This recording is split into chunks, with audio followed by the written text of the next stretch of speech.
Right, okay. I just started. Right, so I declare the meeting of the City Council open.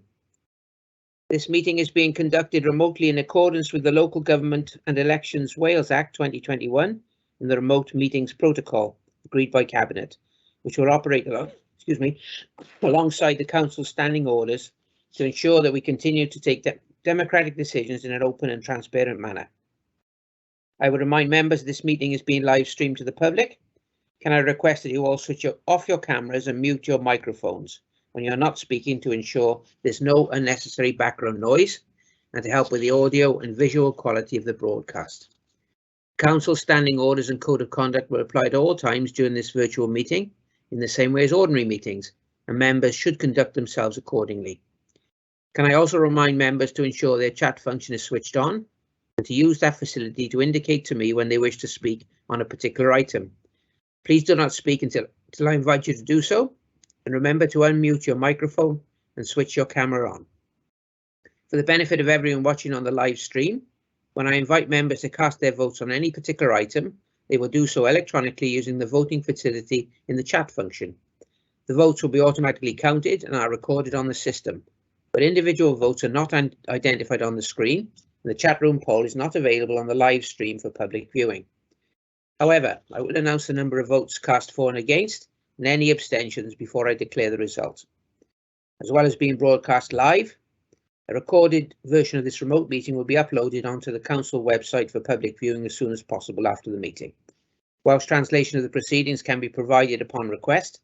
The images and sound recording may also be used for training purposes within the Council. Okay, thank you for that. So our first preliminaries now are the apologies for absence. What apologies have we got, Anne? Councillor Routley, Mr. Mayor. And I believe Councillor Richard White as well. Yes, you'll mention that later, Mr. Mayor. Yeah, I understand that, but we don't need to record the apologies as well. The dispensation will be adequate, will it? Yes, Mr. Mayor. Thank you. Is there anybody else? Are there any other apologies? Farsina Hussain, I believe, please. Okay, thank you, Councillor Forsey. Anyone else? Okay, thank you. So declarations of interest. Are there any declarations of interest at this stage?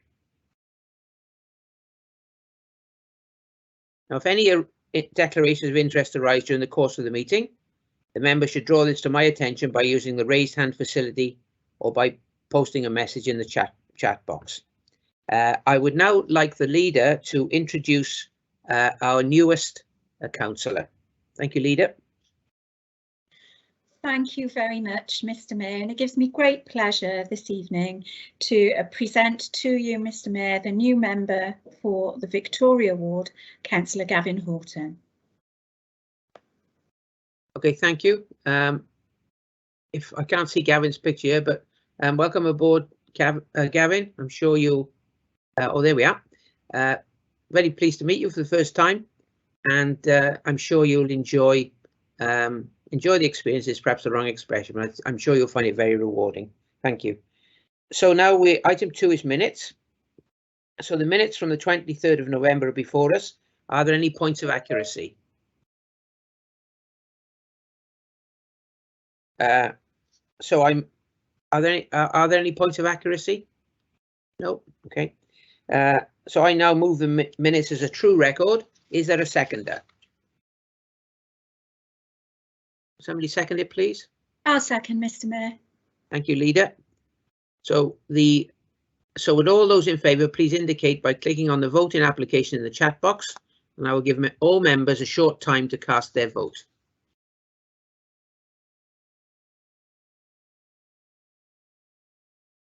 Mr. Mayor, I have got the voting box, sorry. You haven't known, neither have I yet, Councillor Suller. One moment, Mr. Mayor. It will come up shortly. Thank you.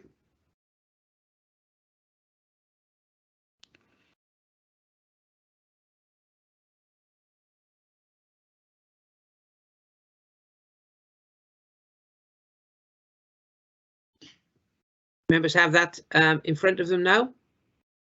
Will you now please vote?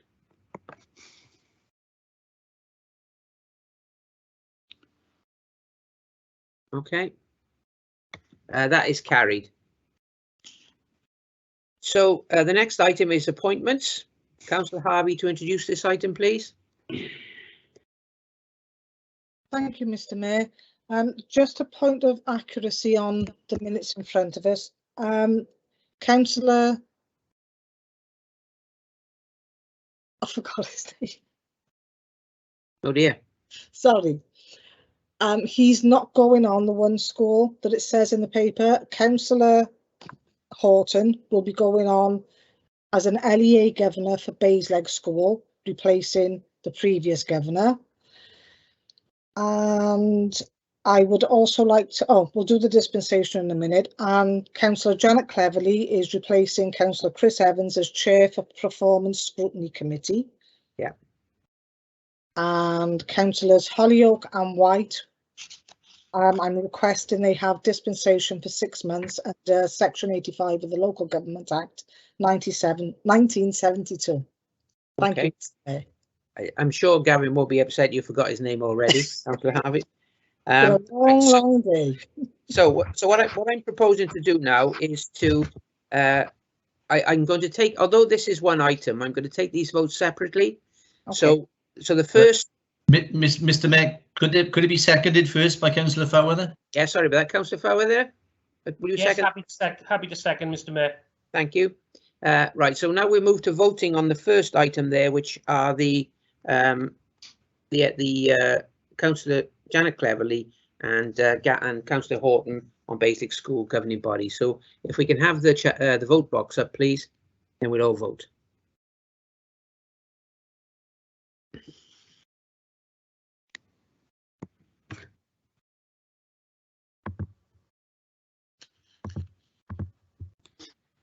Okay, that's carried as well. So now we move on to the dispensations. We know that the dispensation is requested for Councillor Hollyoak and Councillor Richard White. Yes, please. Okay, that's fine. So can we have the next voting box up, please? The previous one is still on my screen.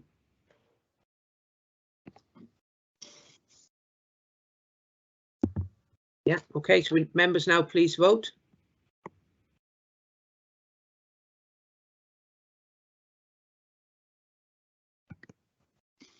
Okay, that is carried as well. So now we move on to item 4, which is police issues. So I'm pleased to welcome. Could we remove the voting form, please? That's still in the middle of my screen. Do I get rid of that or somebody else? You'll have to close that yourself, Mr. Mayor. Yeah, oh, sorry about that. Press down, it will go. Oh, I figured that out for myself. Thank you very much. Right, so I'm now pleased to welcome Superintendent Vicky Townsend to the meeting. Would members please note that this is Superintendent Townsend's first meeting, and she's here today just to introduce herself and to set out her policing priorities. Therefore, I would ask members to confine any questions to any matters arising from her presentation, as opposed to any detailed questions they might have about specific policing issues in their wards. The Superintendent Townsend will not be in a position to answer those questions today, and they will need to wait until the next council meeting if they wish to ask directly. But may I remind members that if they wish to put any questions to Superintendent Townsend after her presentation, then please use the raised hand facility in the chat box, and I will invite you to speak in the order indicated. Okay, I think we're ready to go then. Thank you. Thank you, Mr. Mayor. Thank you very much for your time, and it's a pleasure to meet everybody. There's a few new names for me, although a few individuals I know and I've worked with previously, so it's lovely to see you again. So to start, I thought I'd introduce myself and to give you a little bit of a background so that you have a little bit more awareness in terms of who's come in to replace Mr. Richards. So as Mr. Mayor said, my name's Vicky Townsend. I'm the new superintendent in the East. I've been a superintendent for 4 years now. I was previously the head of the control room. I had a short time off work on maternity leave, and then I returned as the deputy head of the Digital Services Division, which is a joint collaborative division between ourselves and South Wales. and then just prior to Christmas, I was fortunate enough to give the opportunity to come back to the East. And I say back to the East, I've worked as a detective and a uniform officer for a number of years, and as a detective sergeant and a detective inspector, I was very lucky to be based within the Newport area. So I know the area particularly well, particularly from those realms of investigations. Most recently, I work in a strategic command position across a multitude of incidents across the whole of the force, and I've done that for our force and also collaboratively in the South Wales area. So a very fortunate time for me, and I'm very grateful to be working with you all in Newport. There's a couple of things in terms of priorities for myself, and I'm more than happy to take away any questions and to come back to you with responses. But my focus is very much going to be in line with the priorities that the Chief has set out, which I'm sure that you're all aware. So we're looking to combat serious crime, and there's already an awful lot of really positive work that's going on within the area and our local policing teams, which you will have seen in the news around some POPs plans that we own. One that's particularly interesting to me is around sustainability of policing. So having worked in a new world for the last 14-15 months around digital opportunities, actually there's some things that we can do to make us more efficient and effective in order to free up some of our time to make that response more sustainable and to deliver a better service to the public. So there'll be some new ways of working that I'll be bringing back from my old role into this one, and to look to make some improvements.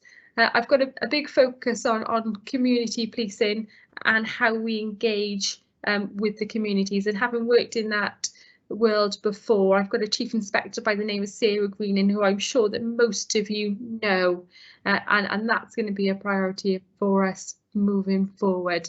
But a real interest for me is around vulnerability and some of the work that we do to support the individuals that are most vulnerable, both from an investigative outlay, so how we investigate our golden hour principles, how we form the basis of an investigative mean, and then latterly the support that we put in place in order to assist our victims in terms of what that outcome looks like for them, and the next steps that we take from there. So I've got an interesting road in front of me. I'm very much looking forward to it. Luckily, I'm building on some really good foundations that were put in place by Mike prior to me joining you. But I'm here for the foreseeable, so any questions of notes, anything that you need me to take away, and my intent moving forward is that I will come to this meeting with a presentation of activity that has occurred between the last and the newest meeting to give you a bit of an overview of what has gone on in your local area, for which you might have more specific questions. Thank you, Mr. Mayor. Thank you very much, Superintendent Townsend. Leader, now I'd like you to invite you to say a few words before we open up the questions to members. Members are, I know I've already said this, but members are reminded this is about Superintendent's presentation this evening and not a chance to ask her questions which she may not yet know the answer to. So, Leader, if I could ask you now to say a few words, please. Thank you, Mr. Mayor, and on behalf of colleagues, Superintendent, I'd just like to offer you a warm welcome to Newport. I'm delighted that you could join us this evening at Council, and I look forward to working with you closely in future. Thank you. Thank you, Leader. Now, members, if you wish to ask a question, please raise your hand. Anne, you can see all this, can you, Anne? So just in case it's not working properly with me. Yeah, Councillor Whitehead is the first to indicate, Mr. Mayor. Okay, thank you very much, Mr. Price. Councillor Whitehead, please. Thank you, Mr. Mayor. Just for clarity, did you say we weren't, the superintendent is not taking questions regarding issues in wards? Yes, because she doesn't. No, that's fine. Yeah, that's it. She obviously doesn't know the answer to them yet. So, and I won't volunteer her to, if she wants to, if you want to email her, I'm sure she can do something. That's what I'm trying to say, okay, without dropping her in. Absolutely. If it's a specific issue, I'm more than happy to take it away if I don't know the answer today. You probably will. Firstly, welcome. Yeah, this is a bit of an ongoing. I touched base with Superintendent Mike Richards in the past about this, and again, I would imagine when I get fed up of the drone of my voice. We have, I mean, every estate has the off-road bikes, and you know, sometimes away from the estates, I suppose, is tolerable, but near to where, just across the way, actually, there's a hospice, and it's really a consistent problem that we all know what poor people use a hospice. You know, they're people in the end stages of life. My parents were, for instance, and to have the grass torn up around them while they're lying in their beds with families visiting, it's just too much. And I'm also mindful of harassing people like yourself all the time over little trivialities. This is not trivial, and I do believe that a copper's lot today is not just a copper's lot today, because you've got issues around everything. You have to be social workers, you have to be mental health specialists, you have to do all these things. I'm very mindful of that. It's a different job today for the police, and it's a job I wouldn't certainly want to be doing. But so yeah, just to finish, welcome, and maybe I'll just leave that with you, just to initiate. It's an ongoing thing, actually. They do come out, respond, and then 1 or 2 days later they're back again. But thanks for listening. Yeah, no, not a problem at all. So in one of my previous roles, I worked in the Blaenau Gwent area, and as I'm sure you're aware, Blaenau Gwent gets an awful lot of issues from off-roading bikes, and that does have a real negative impact on the quality of life of the people living in the area. So I'm mindful it's an important issue. Interestingly, Mr. Whitehead, I had a meeting yesterday around off-road bikes and cars, and the inappropriate use of vehicles within certain areas. So there's already a POPs plan in place. I've got a review of that scheduled for the 27th with my local inspector, so I can understand the issues to their fullest context. But please don't think you're bothering us by reporting them. The more intelligence we have to build up that picture, the better opportunity we've got of dealing with these things. So please note, it is on my radar, and I am looking into it, and I do understand the impact. Thanks for that, Superintendent. Just to clarify, it is St David's Hospice in Malpas. Yeah, thank you, Kevin. I have let that one go, but members are reminded, because of its seriousness of it, members are reminded again that this is not about specific ward issues. I don't want to close down the debate on it, but I might have to. Thank you. So next question, next questioner, Mr. Price. Councillor Al-Nuami, Mr. Mayor. Councillor Al-Nuami, please. Yeah. Thank you, Mr. Mayor, and welcome, Superintendent Townsend. Pleased to meet you. This is, I think, an issue that will concern probably the whole of the city. Wanted to ask, first of all, I wanted to welcome that as a partnership between the council and the police, we were awarded £400,000 for investment in projects for, you know, to address issues of safety and security for women in public spaces. I'm aware that that money is supposed to be spent by March of this year. And I know that the police will be intervening under the We Don't Buy Crime initiative. So I wondered whether I can ask you, Superintendent, you know, to maybe inform us about what maybe has been done up to now with under this initiative and what we can expect. Thank you. Not a problem at all. So I'm aware of the Safer Streets initiatives. I've had full briefings on both of those. So we've dedicated a chief inspector who's got no other portfolios at this time. So his whole focus of delivery is making sure that that money is spent on the priority areas that were identified from the briefings that were made. So I do very much appreciate it. It was almost a lot of noise at the start while we gathered the information and made those bids, and it's gone quiet for some time. But the reason that it's gone quiet is that we're moving through the procurement processes, and there's some quite tight rules there in terms of what we can and can't do, and in effect the weight that we have to put in whilst it goes through that process and comes out the other end. So we're working to March as the delivery. So what our expectation is that it will be quiet for some time, and then there will be almost a big bang at the end when everything comes more or less at the same time when the procurement process is finished. So I appreciate when it goes silent, that can cause some concerns, but please be absolutely reassured it's not because no importance is given to it. Like I said, we've got dedicated resources on it. We're working to those timescales. We are just working our way through the legislative requirements of the procurement process. Okay. Thank Mr. you. Mayor, can I just very quickly come on that? So are we restricted by the sort of March deadline, or would that be extended a little bit? Yeah, so I don't know the details in terms of the 2 phases, but there are 2 phases. So my understanding is that we have to give a commitment to purchase by a certain line in the stand, which is March, but there is a second phase to it, which we can possibly leverage. How that works with funds, I don't know at my fingertips, but I can check, that's not a problem. But it is all in hand. The chief super who I speak to regularly about the safer streets has got it. His is probably #1 priority in terms of delivery at the minute, and he is not worried in terms of those delivery timescales. Thank you. Thank you, You're Victor. welcome. Right, next questioner, Mr. Price. Councillor Jevons. Okay, just before that, could I ask if Councillor Mogford has actually managed to join the meeting? Could somebody check whether he's in? Yeah, we're still looking at that, Mr. Mayor. Okay. We're sorting that out. Sorry, if Councillor Mogford could email me his telephone number, that would be great. Thank you. Okay, thank you. If he heard that, of course. Right, thank you. So, Councillor Jevons, now next, please. Yes, thank you, Mr. Mayor. Good evening, Superintendent Townsend, and welcome. You mentioned earlier inappropriate use of vehicles, and that's probably why I either sit or stand, whatever I'm doing at the moment, and talk to you. And it's certainly not just my ward, it's a citywide issue from the road to nature to the furthest parts of Ringland.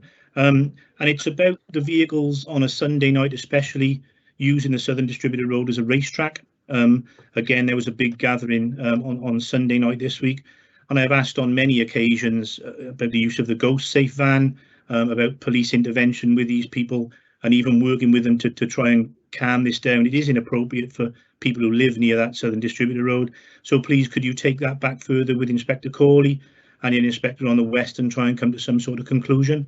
Thank you, Mr. Mayor.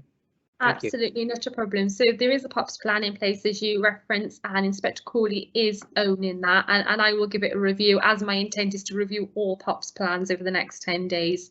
So no problem at all, Councillor Jevons. Thank you for the comments. Thank you. Thank you. Next questioner, please. Councillor Forsey. Councillor Forsey, please. I think it's Sorry, Councillor Harvey. Councillor Harvey. Mr. Price, now you should know better than doing that to me. What is wrong with you today? I don't know what's going on here. Forgot your name, Councillor Harvey. I got my name. I told you it was contagious. Thank you. Okay. Welcome, Superintendent. It's lovely to see you. It's great that you've come to this first meeting. We are pretty much on a daily basis with our Inspector Martin Corley. He's there on the end of the phone daily. We got a brilliant working relationship. We have meetings at least once a month with him. And Sarah Greening, first class officer. I got to be honest. Again, another lady we've had some real issues in hallway. Always on the end of the phone. And the support's been outstanding. So welcome to Newport and thank you very much. Thank you very much, and that feedback is really gratefully received. Thank you. Thank you, Councillor Harvey. Mr. Price, the next one, please. This time it is Councillor Forsey. Councillor Forsey, please. Thank you very much. Good evening, everybody. A new highway code is being introduced shortly to try to improve safety for walkers and cyclists. I wonder what you plan to do to promote these rules and educate people in the Newport area. Yeah, so interesting actually, because it's caused quite a lot of debate, hasn't it, in terms of the right of the roadway, particularly around the cyclist right of the roadway, and it's been interesting to watch on social media how some of this is actually playing out. So in terms of our immediate plans, at the minute we're taking a watching brief in terms of when this is actually legislated, and then when we get the papers through from our legal department, because actually we need that to understand what our powers are and then how we can enforce anything that needs to be managed. But engagement will be led through both the Go Safe facilities and through our ops planning department. So we will be supportive in those actions, but we probably won't take the lead foot in them, because education is something that we do from the centre of the force, and we actually do it on a regional basis. So no immediate plans at the minute. That's not to say that we're not going to tie in, because obviously it's something that's really important, particularly working in the city centre and the concerns we have over traffic and congestion. But I can update you more on that one as that one starts to develop. Thank you. A while ago, there were some plans to run an Operation Close Pass in Newport, but I don't know whether those plans actually came into being or not. No, I can check. I don't know the answer to that question, if I'm honest with you, but those operations are run centrally, not from us on LPA. So I can make those inquiries and I can double check, because I'm not sure of the answer to that question. Thank you. Okay, You're thank you, welcome. Councillor Horsey. Mr. Price, now next person, please. Councillor Spencer. Councillor Spencer, please. Thank you, Mr. Mayor, and welcome, Superintendent. I've been trying like hell to remove my hand. I do apologise, and I'll reserve my right to speak to you at the next meeting. Thank you. Okay. Thank you, Mr. Spencer. Thank you, Councillor Spencer. Mr. Price, the next one, please. Councillor Horain, Mr. Mayor. Councillor Horan, please. Thank you, Mr. Mayor. Thank you, Mr. Price. Good evening, Superintendent. Nice to see you. And you. Although Councillor Whitehead touched on this point earlier, I don't want to make it ward specific. Could you perhaps outline what resources you've got to chase down off-road bikes and off-road quad bikes? Because they're bedeviling most of the wards in Newport, but we don't seem to have a solution. No, so nationally, this is an issue, because when we look at tactics in terms of how we can stop vehicles, there are no tactics that apply to off-road bikes specifically, quad bikes or motorbikes. And the reason that there are no nationally agreed tactics is because of the safety implications from people riding those bikes. And actually, what the research tells us is any dynamic tactics which the police would undertake to stop those vehicles is likely to result in either serious injury or fatality. But what we did in Blaenau Gwent was a very different approach. So what we did in Blaenau Gwent was we targeted things like fueling those vehicles, insuring those vehicles, getting an MOT on those vehicles. We looked at intelligence in terms of where those vehicles would return to and target them before or after they were to leave the address. So the resources I've got in relation to those activities, we utilised intelligence officers, we utilised neighbourhood officers, because they didn't need specialist skills. What they needed was a good understanding of the legislation and some investigative ability to put those pieces of the puzzle together. And it worked really well for us in Blaenau Gwent. But I'm not sure if the learning was clear, and maybe that's the fault on mine from my time in Blaenau Gwent, in terms of how we can use that in other areas of the force, because I think that's the route we need to go down. Because actually, if we get into this route of trying to chase vehicles, being very honest with people, actually the risk that that gives to both the individual and the officer is really high. It's really, really dynamic. So we need to look at a way of being able to seize them and stop them without chasing them across the road. Thank you. That'll be great if you could. Yeah. Not a problem. Yeah, thank you. Next questioner, Mr. Price. Councillor Matthew Evans, Mr. Mayor. Councillor Matthew, please. Thank you, Mr. Mayor, and good evening, Superintendent. You mentioned in your intro about sustainability and policing. Can you perhaps elaborate a little bit on that? And would you also be looking at the 101 service? Because I know members of the public are often very frustrated about trying to contact the police directly. Yeah, absolutely. So I can comment on both. That's not a problem. So sustainability of policing for me means about doing things differently than we always have. And that always comes with some difficult messages to give, because that doesn't mean that we're not going to go to court at all.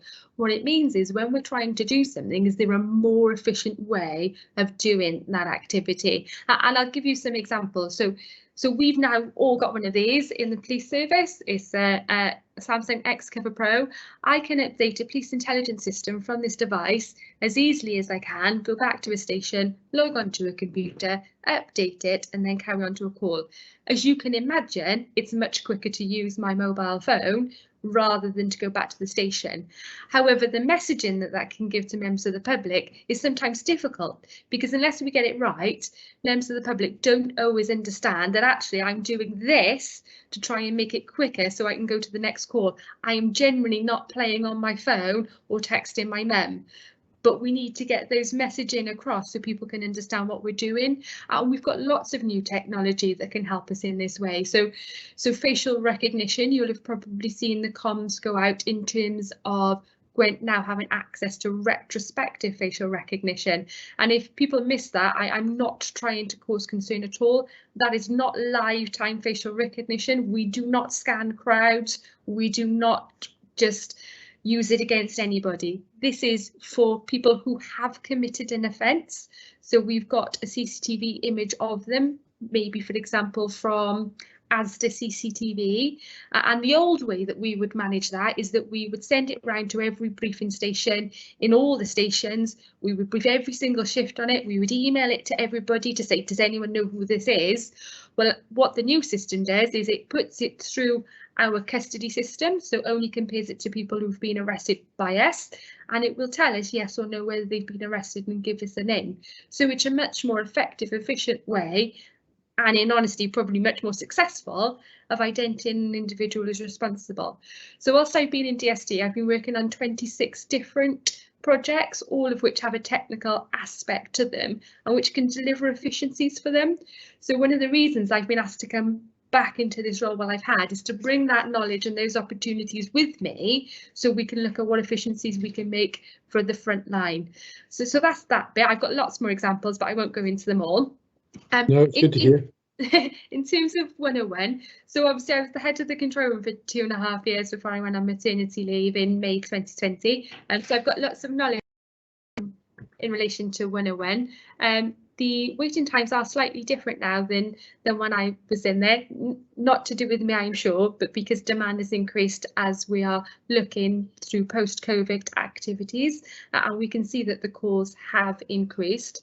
But what we're trying to do is offer additional methods for people to communicate with us. So we've got the social media platform, and we've got dedicated resources in the control room who can communicate and take reports of crime via social media. There are always 2 allocated at all times, and the benefit of them is they can deal with more than one call at any one time.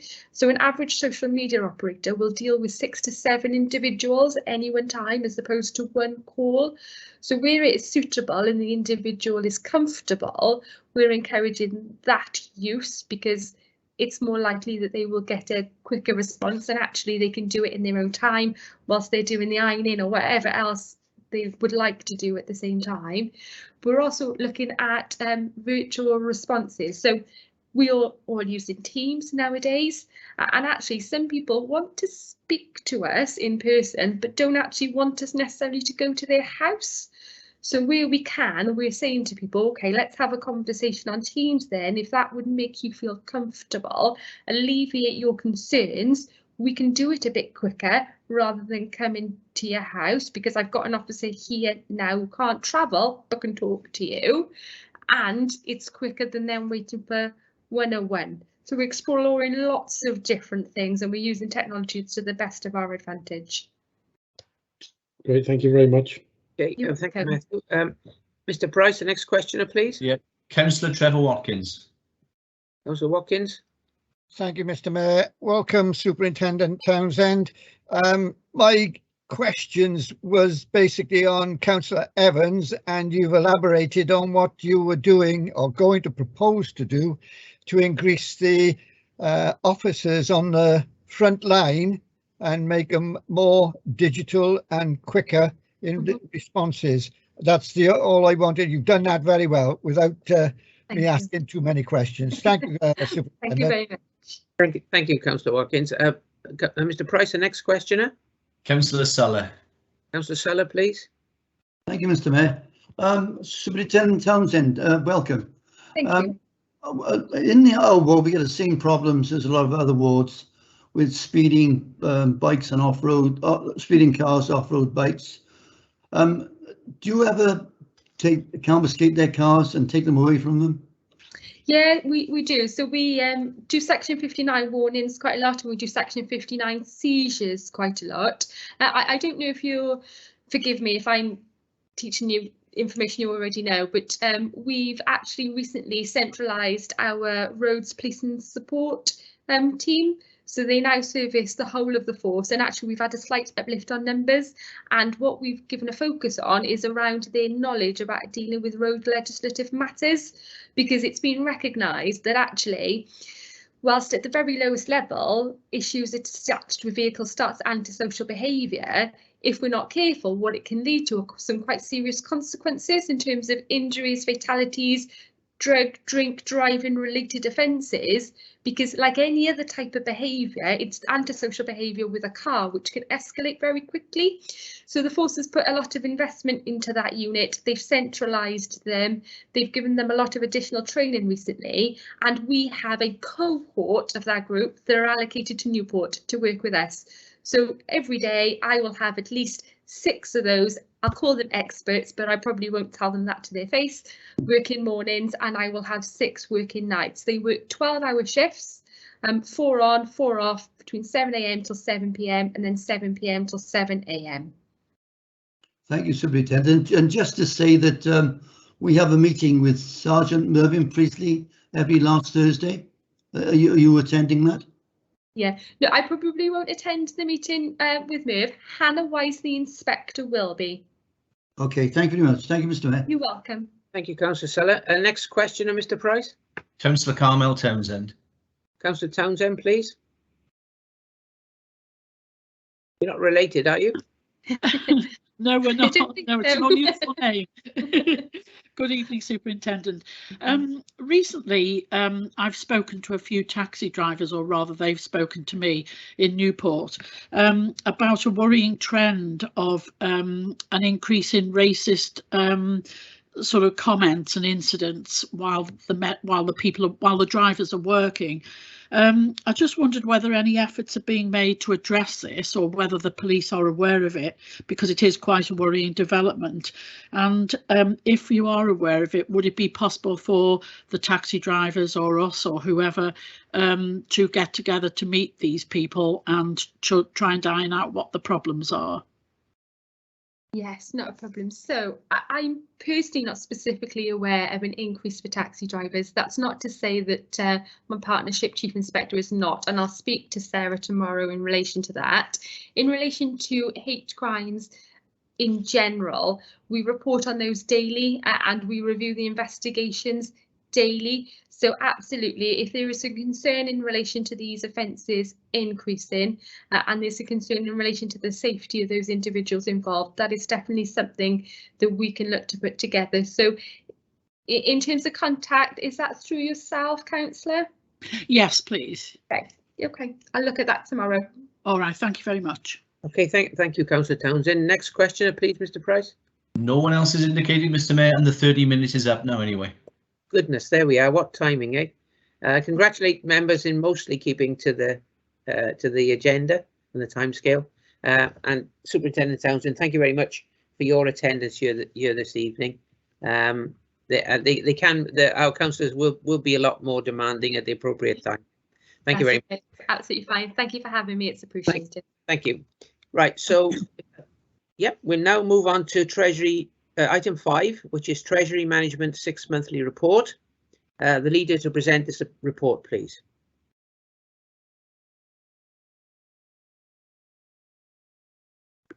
Thank you.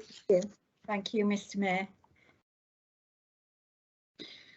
This is a compliance report to confirm that Treasury activities in the first half of 2021-22 accord with the Treasury strategy previously considered and set by members. The report also compares activity with the year-end position for 2020-21 to indicate the movements and any causes that have resulted. The report presents the following information: a reminder of the Treasury strategy agreed, details of borrowing and investment activity, Details of wider economic considerations such as the pandemic and the economic climate, an update to the International Treasury Code on commercial investment funding, and the report concludes with an examination of activity against performance, confirming compliance. The report has been presented to Governance and Audit Committee and Cabinet and is endorsed by them for onward consideration by full council. As at the 30th of September 2021, the level of borrowing has decreased by 9.1 million on 2020-21 levels to 144 million. Now, this decrease is in relation to the repayment of a Public Works Loan Board loan, which matured in the first half of 2021-22. As at 30th of September, further borrowing to replenish this loan has not been required. Now, this may be needed to be covered by temporary borrowing before the 31st of March 2022. We also have a number of loans which are equal instalments of principal, which pays back principal over the life of the loan, and the interest associated with the loan goes down as the principal outstanding reduces. The level of investments has also increased by 4.1 million to 28.9 million, meaning a decrease in net borrowing of 13.3 million during the first half of the financial year to 115.1 million pounds. Included in the investment figure is 13.9 million held in the form of cash.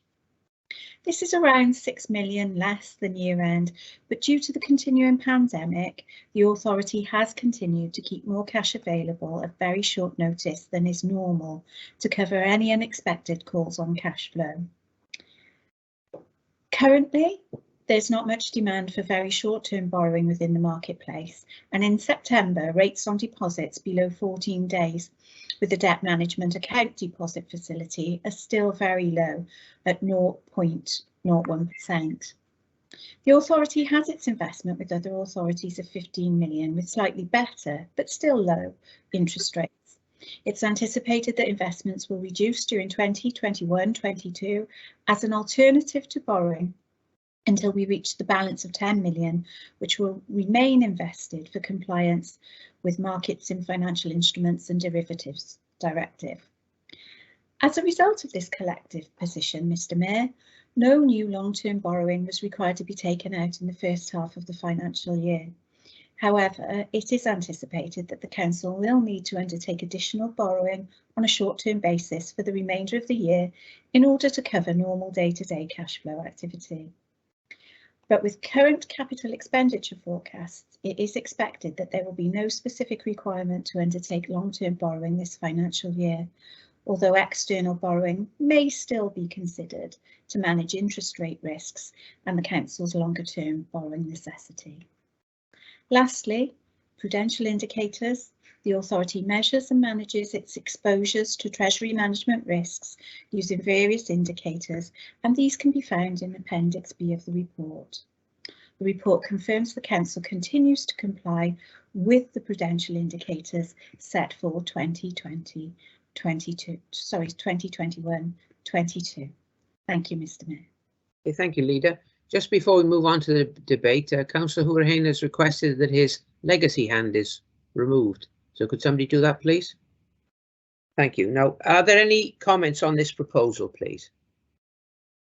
It's at this point, of course, we miss ex-Councillor Langsford. Thank you. Thank you for that. So if there aren't any, are there any comments? No, okay. So I'd ask now we move to a vote, please, on this. So could we put the poll up, please? If someone could just second the. Oh, sorry for that, Mr. Price. Yes, who's keen enough to second this? Yes, I'll second it. Oh, a whole pile of people. Who was that one? The first one? It's the Deputy Leader. Oh, excellent. Well done. Right. So that's seconded. We now move on to the poll, please.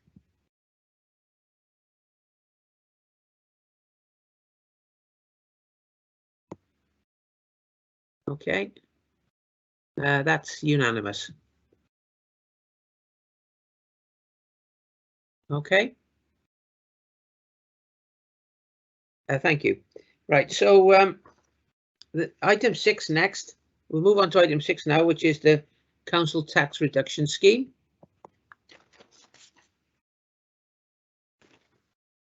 The leader to present this report, please. Sorry, leader. Thank you, Mr. Mayor. This procedural report has a requirement to be considered and approved by full council. It confirms that the council will adopt the National Council Tax Reduction Scheme, which the Welsh Government has updated for 2022-23. We're required to consider and approve this each year. The report sets out some of the key changes that the Welsh Government have made to the national scheme. In approving this scheme, we will ensure that Wales has one national scheme which is consistent wherever you live.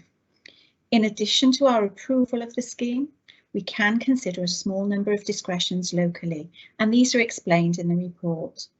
It's proposed that we maintain our current position on these.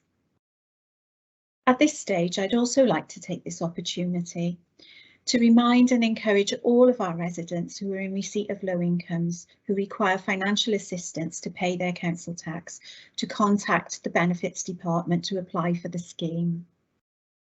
To our citizens of Newport, this is a valuable scheme and it's there for you. Thank you, Mr. Mayor. Thank you, leader. Is there a seconder, please?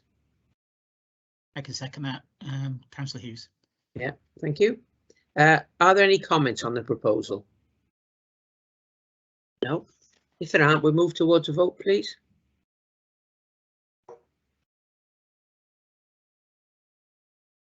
Okay.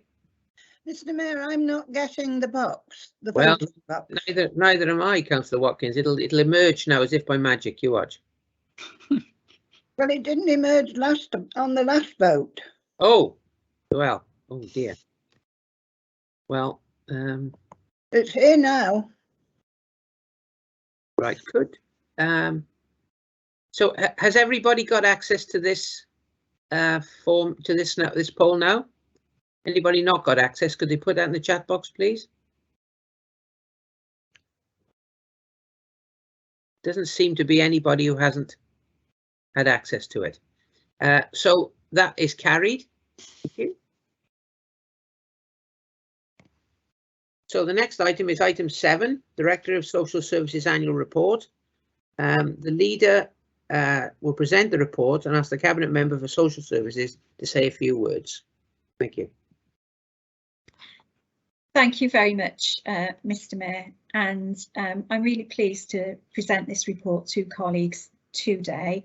I'd like to begin, Mr. Mayor, by giving my personal thanks and the thanks of the local authority to Chris Humphreys, who undertook the director's role during this period. Chris was an absolutely outstanding interim director for us. She took the reins at a very difficult time, and we really do need to pay tribute to the role that we played, and this report actually reflects the period when Chris stepped up to the role under the most exceptional of circumstances. So the report reflects the unprecedented period of demand and delivery for social services across children's and adult social care. In May 2021, Care Inspectorate Wales undertook an assurance check which looked back at the period of 2020-21, and in their check they noted, we found support was underpinned by a relationship of openness and honesty about the options available for people who need care and support and carers who need support. Children's services were experiencing unprecedented demand and increase in referrals, while adult services were working under significant pressure. The findings identified a culture of improvement, mutual support, and a recognition of positive leadership. It was noted that while staff were exhausted with complex, high-volume casework, morale was generally good. Across adults and children's social care, delivery of services continued with all levels of provision being maintained despite the impact of the pandemic. From community connectors and children's preventative services to advocacy, home care and family support, through to statutory interventions in family justice and the provision of foster care and residential homes care and support, all of this was offered to citizens directly. Our staff continued with face-to-face service delivery, as well as seeking out innovative solutions in order to address the restrictions of the pandemic. In adult services, we developed a new outreach service and successfully embedded our hospital discharge processes into the new Grange Hospital that opened in September 2020. The hospital and reablement teams were present at hospital sites throughout. While in children's services, the introduction of the rapid response team and the delivery of Baby and Me supported families to be able to safely care for their children within the family home. Working in partnership across the public sector and with our communities was absolutely key to being able to continue to deliver positive and robust services.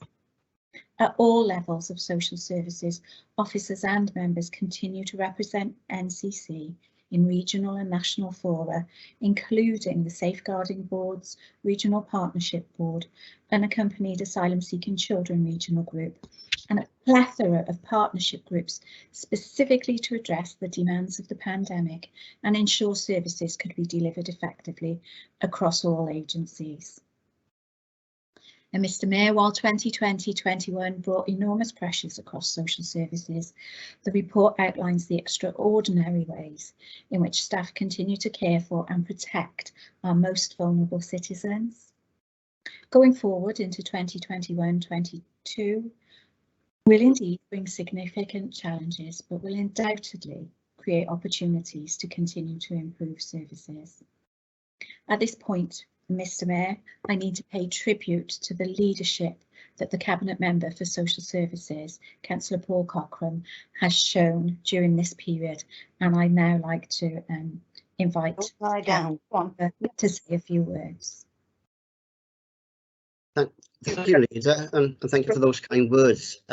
Just before I sort of make my observation on the report, I would just like to thank personally all the staff, the social services staff, for their commitment during this unprecedented period. And I know you've already done that, but I would like to thank all staff in the authority, to be honest, whether it's city service, environmental services.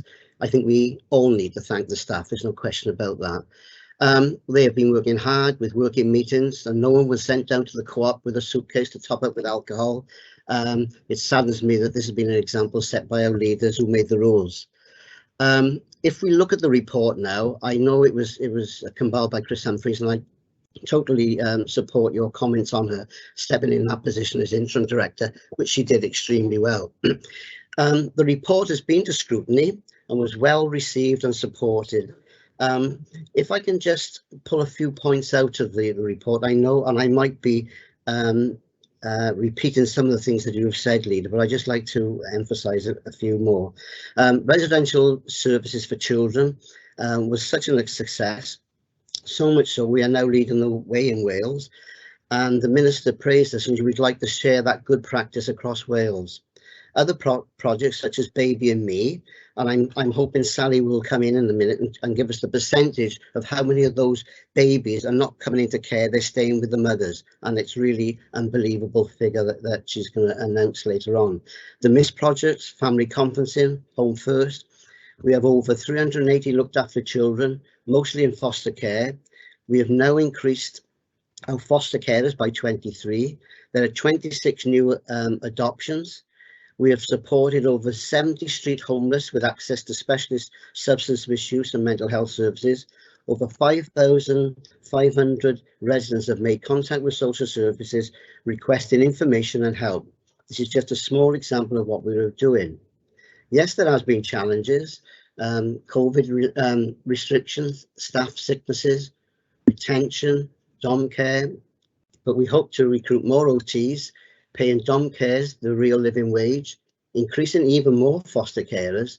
We are not complacent though, and well aware that we can't legislate against all eventualities. We never know what's around the corner with social services.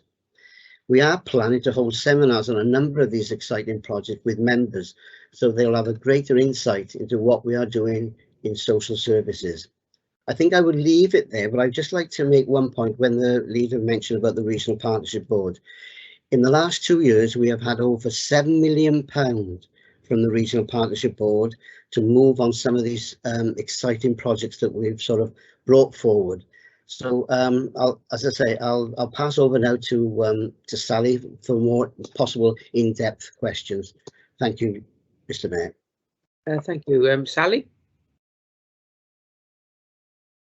Thank you, Mr. Yeah. Mayor. Thank you, Leader, and thank you, Councillor Cochrane. Obviously, the report covers a particular period in time which was immensely challenging for all across the council and indeed in the public sector. But I hope what the report does is give members something of a glimpse into the work of social services over that period and the beginnings of a look forward. Just to pick up on Councillor Cochrane's point about Baby and Me, this was just one innovative project during that period. But what we've seen is a 48% reduction in the number of babies that we remove at birth. And that's an extraordinary figure against a backdrop of the pandemic and the restrictions that staff were working with. I'd like to thank all members who've supported us over this time, which has been fantastic, and to reiterate the comments in respect of our staff. Social services, like all of the public sector, is nothing without our people. And our staff have worked tirelessly all the way through to ensure that services can be delivered. We don't always get it right, but I think what we're really clear about is that we're trying to do the very best we can to consistently improve the services that we deliver. Thank you, Mr. Mayor. Okay, thank you, Sally. Is there a seconder for this? Oh, first of all, yeah, is there a seconder for the report? Councillor Cochrane, I understand you're seconding it? Yes, certainly, Mr. Mayor. Thank you, yeah. Now, are there any comments on the report? No? No. Thank you. And I'm sure that Councillor Cochrane is... Jason Hughes just indicated. So, Councillor Hughes?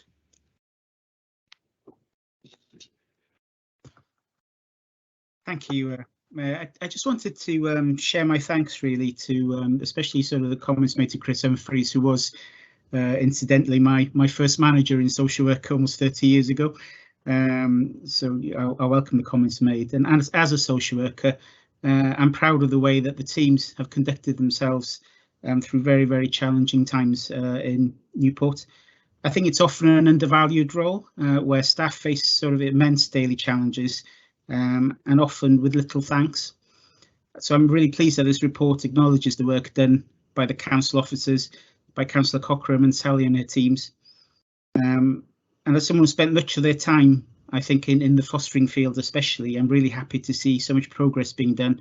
And like I said, I reckon a recognition of the efforts being made and the innovation really that Newport's always traditionally been well regarded for in social work in Newport. So I really welcome the report. Thank you.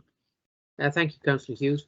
And I'm sure, Councillor Cochrane, that you can pass on our thanks on behalf of all the members present here today for the work that's been done in social services and other, as you pointed out, in other parts of the council in the last 2 years. Thank you. So now we would can we please vote on the report? That's right. Thank you. For these, I will ask every time now. Is anybody who's not got access to the voting form? If so, please put that in the chat box.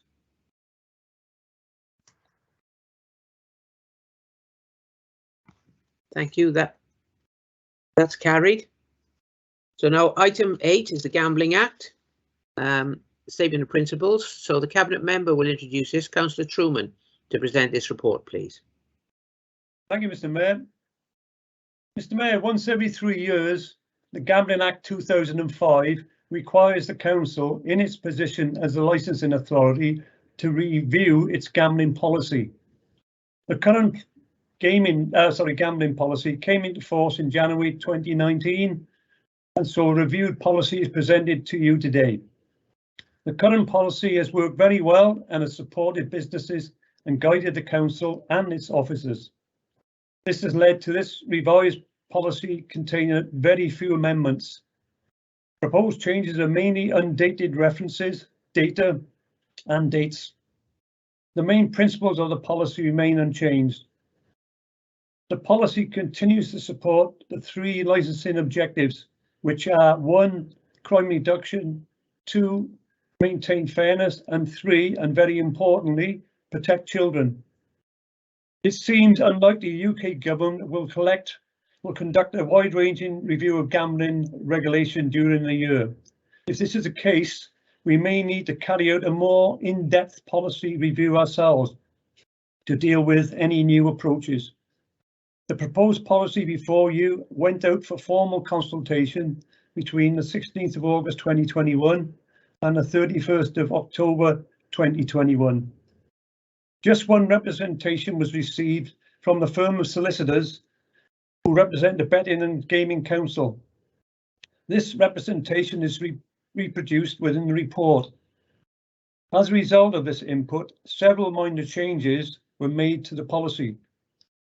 These changes have had the effect of making the policy more reader-friendly. We thank the Betting and Gaming Council for their input. The policy does not cover either online gambling or games run by the National Lottery, as these are governed and enforced by the Gambling Commission. The UK government decide whether a casino will go into any town or city, because that law lies with the UK government. So Newport is not being considered one. So that is what the government can do or not do. That's up to them, basically. And as I say, it's likely that there might be a review of the gambling policy this year, later on this year. So if that is the case, we'll have to look at other things as well. So other than that, Mr. Mayor, I recommend the council approves the revised statement of principles under the Gambling Act 2005. Thank you, Councillor Truman. Is there a seconder, please? Happy to second, Mr. Mayor. Thank you, Leader. Are there any comments on this report now, please?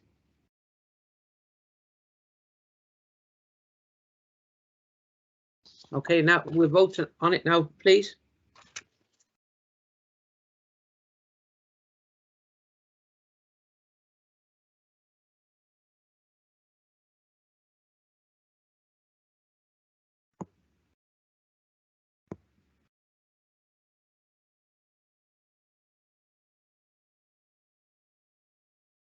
Okay, that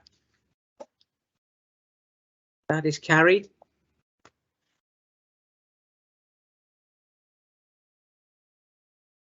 Okay, thank you. So now we move on to item 9, which is the council schedule of meetings. I'm happy to move this report as a guide for the coming year. Is there a seconder, please? Happy to second, Mr. Mayor. Thank you. Been very busy this evening, Leader. It must be a lot of shy councillors out there, I think. So are there any comments on this proposal? Perhaps the question I would like to ask is, have we got any guidance yet as when we may be able to return to face-to-face? Have we got plans for that? The work is still being carried out to the council chamber, Mr. Mayor, in terms of hybrid meetings. Yeah. So we'll update you on that when the work is completed. Okay, thank you very much. So would all councillors now cast their votes, please?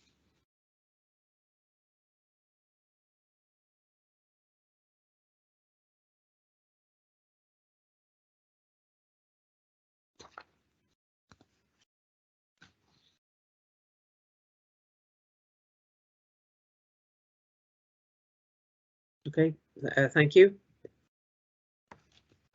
We now move on to item 10, then, please. Before you are the minutes of the Democratic Services Committee held on the 13th of December for noting.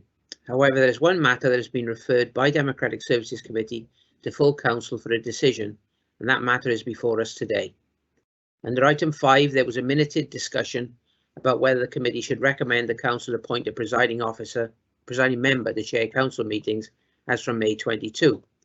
There was a tied vote, and the chair declined to exercise a second and casting vote. Therefore, the matter has been referred to full council without any recommendation. Before there can be any debate and vote on this matter, it will therefore be necessary for someone to formally move and second a motion as to whether or not the council should appoint a presiding member. So can I invite someone to move a formal proposal? And please note the mover has the right to speak to the motion for up to 7 minutes and will have a right of reply at the end of the debate. Chair, excuse me, I can't get the raise hand symbol to work, but please would you accept me proposing that it goes to the vote that we accept the need for a presiding officer. It's all clearly laid out in the arguments of the report, and I would reserve the right to speak at the end of this debate. Thank you, Councillor Hourihane. Is there a seconder to this, please? Yes, Mr. Mayor, I'm seconding it. Thank you. Now, are there any proposed amendments? Does Councillor Whitcomb want to speak now, Mr. Mayor, or does he wish to reserve the right to speak later? Sorry, I've got ahead of myself a bit there. Could we? So where is this motion located? Is somebody going to speak to it? Type it up. Right. Just to be clear, Councillor Hourihane has moved that a presiding member should be appointed. Councillor and reserve the right to speak later at the end of the debate. Councillor Whitcomb has seconded that motion. I'm just asking the question whether Councillor Whitcomb wants to speak now or whether he wants to speak later in the debate. I'd prefer to speak later, if I may, Mr. Mayor.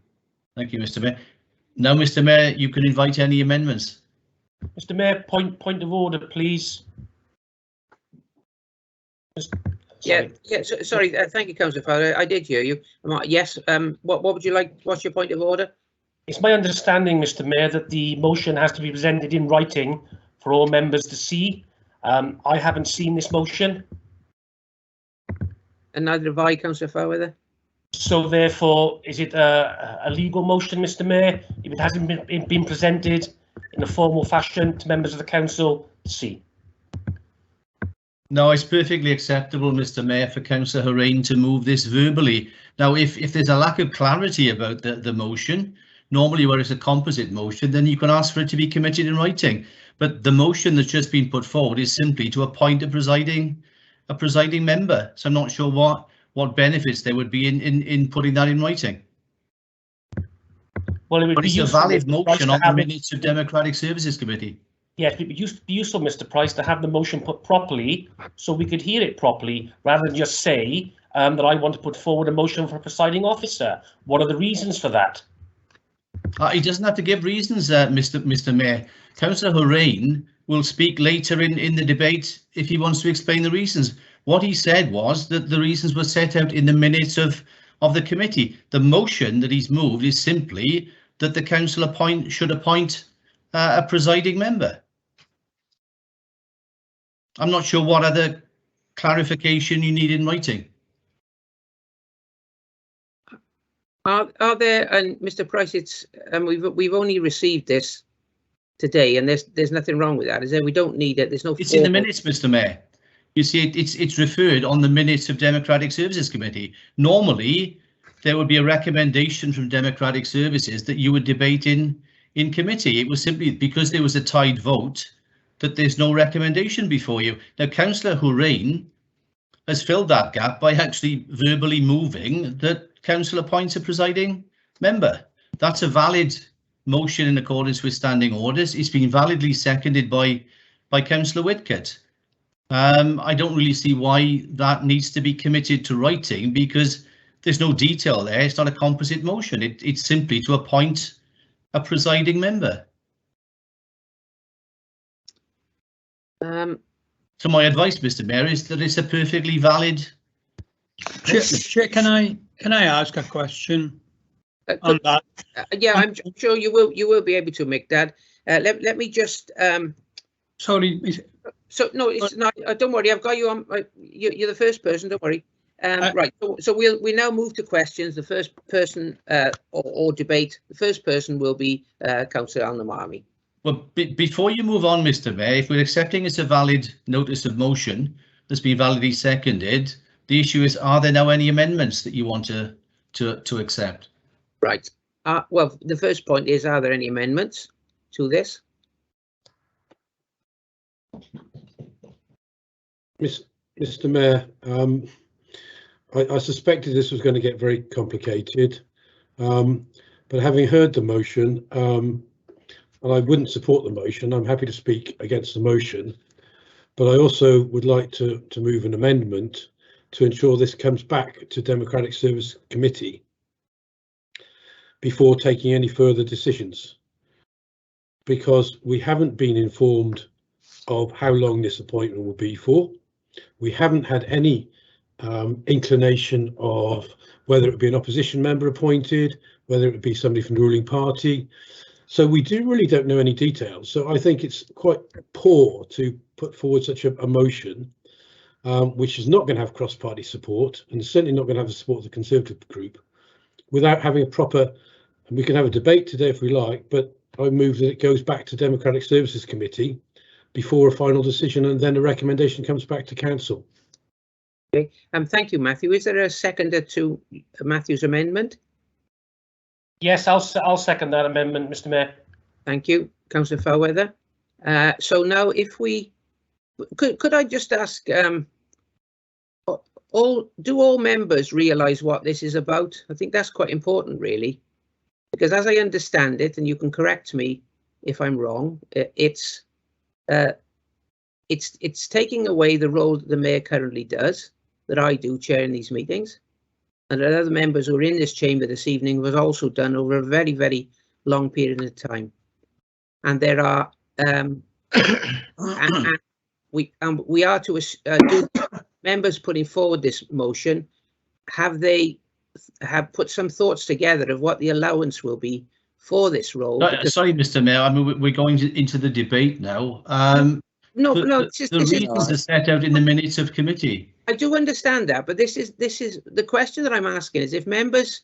So we're going to have a debate. We need to ensure that members understand what this is about. We can't just.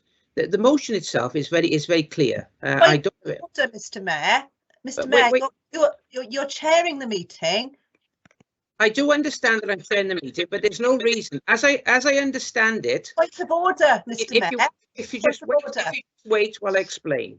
As I understand it from Mr. Price, when I started this role, that I wasn't allowed to bring politics or anything into the role of mayor, but in my role as a Conservative member for Graig Ward, I can ask questions that I feel are relevant to the ward. Now, I haven't asked I'm asking for clarification. No, Mr. Mayor, just to be clear, when you're chairing the meeting, you should not participate in the debate. That was the point that I was trying to make. Mr. Mayor, can I suggest that you take the amendment now from Councillor Evans and we debate that? Okay, thank you, Mr. Price. Which is the referral back to Democratic Services Committee. Right, thank you. We'll take the debate on the amendment first, then, please. Thank you, Mr. Mayor. And this is quite straightforward. As I mentioned beforehand, we simply do not have enough information about this to move forward. In the past, we've always had cross-party support from the Democratic Services Committee, and when this first came to about the presiding officer, again, it was turned down. And I think it's important that all members of the council are aware that there's a financial cost involved in this. It might not be a huge cost, but you're talking about £1,000 a meeting to chair a meeting, which is more than a lawyer gets. So it's not insignificant. And the other questions we need to ask is, we do not know if it's going to be for a appointment for a fixed 5-year term, whether it's appointment annually. We don't know how they're going to be voted in, whether it be a member of the ruling party or the opposition party. So I really think this needs more debate before it comes back to council. And I'm happy for it to then come back to council with a firm recommendation and we can debate it properly. But I know there's been a lot of confusion about the way this has come to council today. And this is why I urge members to revisit this and to ensure it goes back to the Democratic Services Committee. And I'd also like to ask for a recorded vote, Mr. Mayor, at the end of it. Thank you, Councillor Evans. So are there any, so we've proposed and seconded the motion. So the comments of the proposal have come from Councillor Evans. Do any other members have comments on the amendment, please?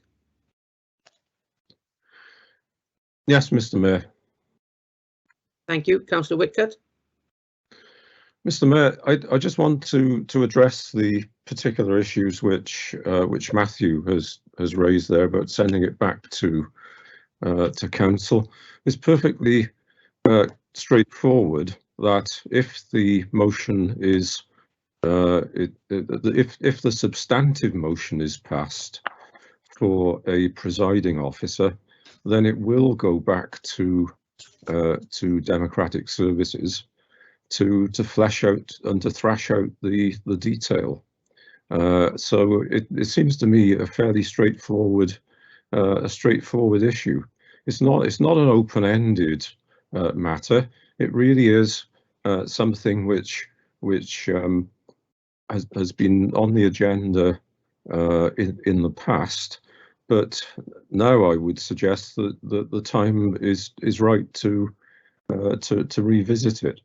And as for his suggestion that we're talking about £1,000 a meeting, I mean, it's easy to come up with these sound bites about such a proposal, but it is something of a distortion because the member concerned will do this in addition to his or her current duties, and we're talking about a top-up in the normal way that a committee chair would. You could make the same point about committee chairs, and it really is absurd to suggest that the pay of councillors is extravagant in any way at all. And I must say that the opposition is very good at coming up with opposing things on piffling sums of money when, for example, they're now claiming that they're the sort of guardians of the mayoralty. Well, let's not forget that they spent a couple of million quid basically destroying the mayor's base in the Mansion House in 2008 when they were in office. So it ill behoves the leader of the opposition and his colleagues now to suggest that they're the great defenders on the grounds of cost, when it was no barrier to their proposal in 2008 when they actually compared the mayoralty to Marie Antoinette, I seem to recall. So let's not have any of this nonsense. Let's focus on the proposal. It's a proposal to move the mayoralty into a modern era. But I will reserve my substantive comments on this to the main debate, assuming that this amendment, which I oppose, is thrown out. I'm sorry, Mr. Mayor, can I offer a point of personal explanation? Because that was an outrageous comment from Councillor Whitcott about us and the mayoralty. What we did was stop the mayor living in the Mansion House, and we spent that money to improve it so that ordinary citizens could utilise that building. So it wasn't destroying the mayoralty at all. It was ensuring a modernised agenda.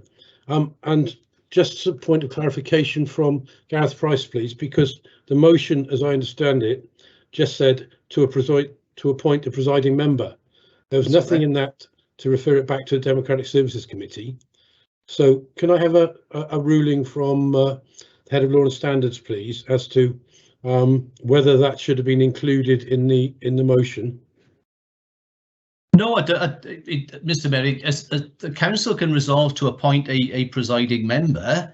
The process by which that appointment would be carried out is something Democratic Services Committee can look at, as it does with all parts of our constitutional requirements. So that's just a process.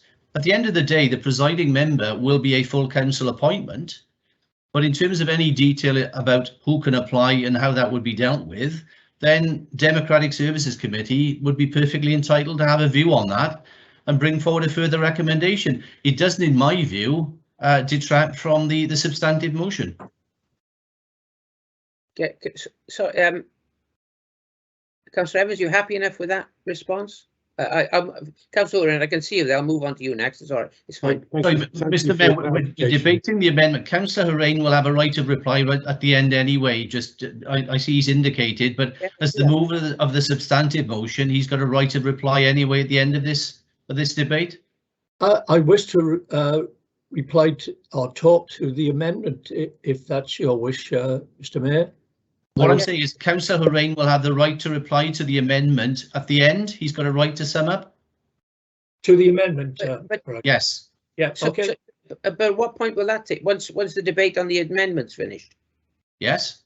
So when everyone has spoken on the amendment, which is to refer the matter back, the entire matter back to Democratic Services Committee, at the end of that, Matthew Evans will have the right to reply. And then before you put the amendment to the vote, Councillor Horain will then have the final say as the mover of the substantive motion on the amendment. Councillor Horan, are you happy enough with that? Of course. Right, thank you.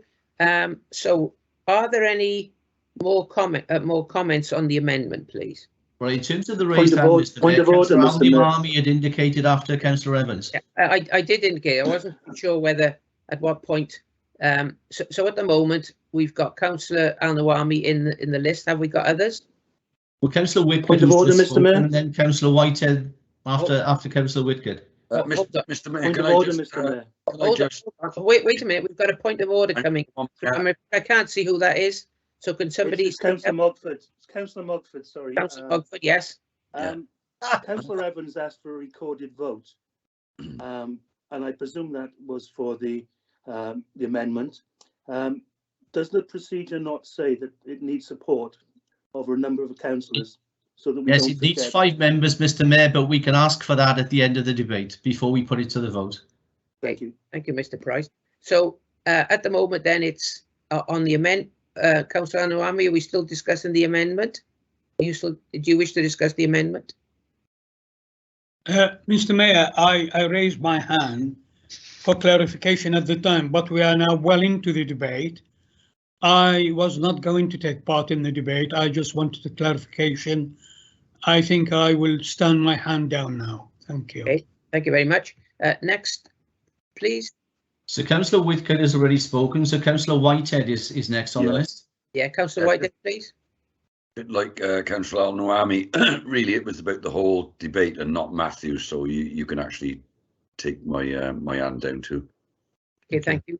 I think I got they're all up. Oh, we're showing everyone now. Councillor Sulla next, please.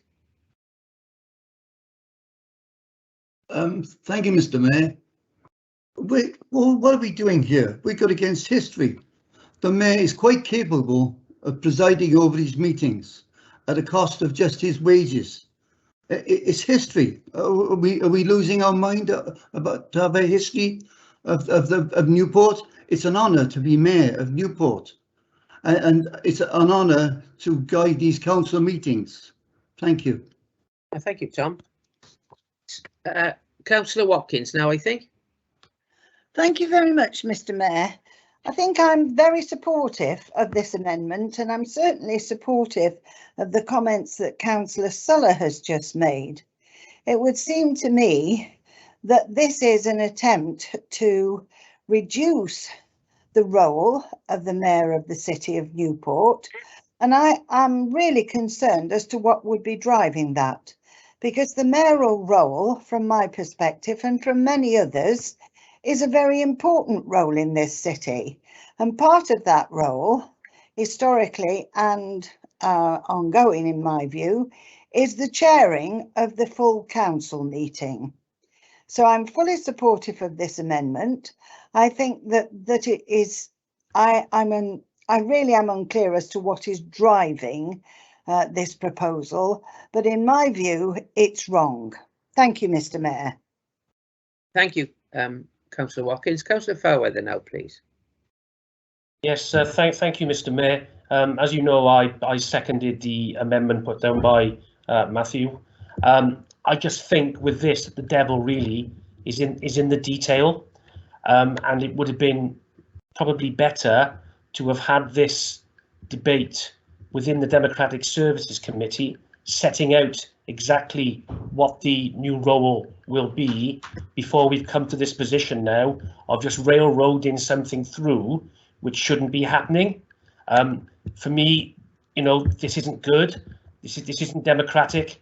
It should go back to the Democratic Services Committee, and we should have a proper and full and frank discussion about it. It really isn't good enough about what's happened tonight. This motion has just been thrown down in the hope to just get this through before the elections in May. We can wait, and after May we can decide about what we want to do. Thank you, Councillor Fairweather. Councillor Harvey now, please.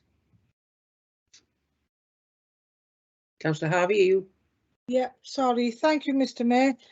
The problem with all of this is the Chair of Democratic Services referred it to come back to council. We're just doing what was referred to. I've got the paperwork in front of me. And the whole point of having a presiding officer is to stop this. You've just been told off by the legal officer, Mr. Mayor, with respect. You're not supposed to get into any political argument as you're sitting in the chair. And you have. So the whole point, so to save all of this, if we had a presiding officer, he would be apolitical, as you're supposed to be, and then we would just move on with the meeting. This, at the moment, it just makes everything look clueless, when it was Democratic Services that said, send it to council. Thank you, Mr. Mayor. Councillor Mudd now, please. Thanks, Mr. Mayor. I'd just like to make an observation on some of the comments that have been made, just in terms of the status of the mayoralty. The reality of the situation can be further from some of the perceptions that we've heard here this evening.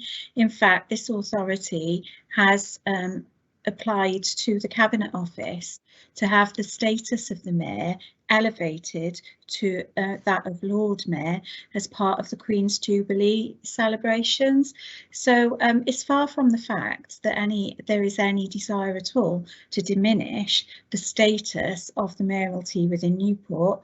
But as I understand it from the discussion that I'm listening to, the issue is around one of modernising the functionality of the council business.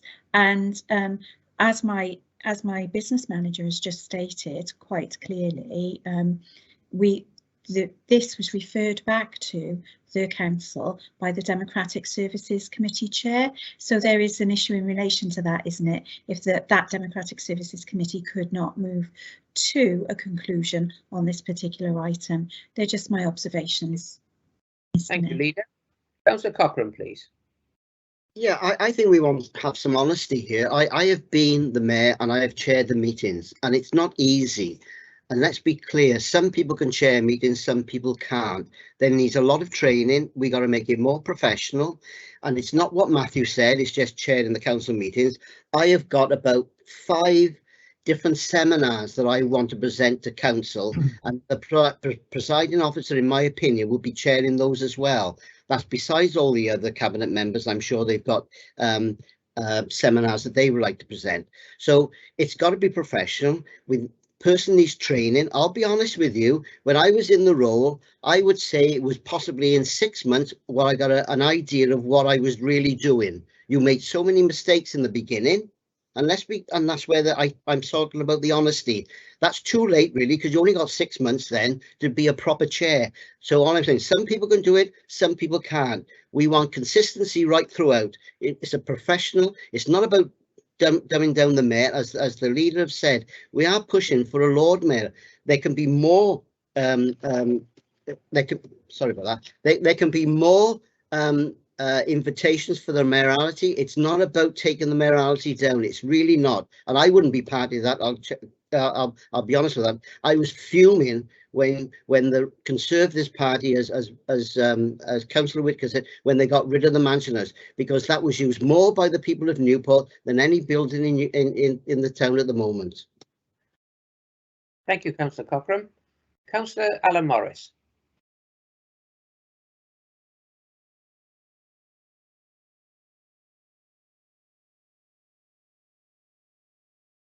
Councillor Morris, are you? Councillor Morris doesn't seem to be with us.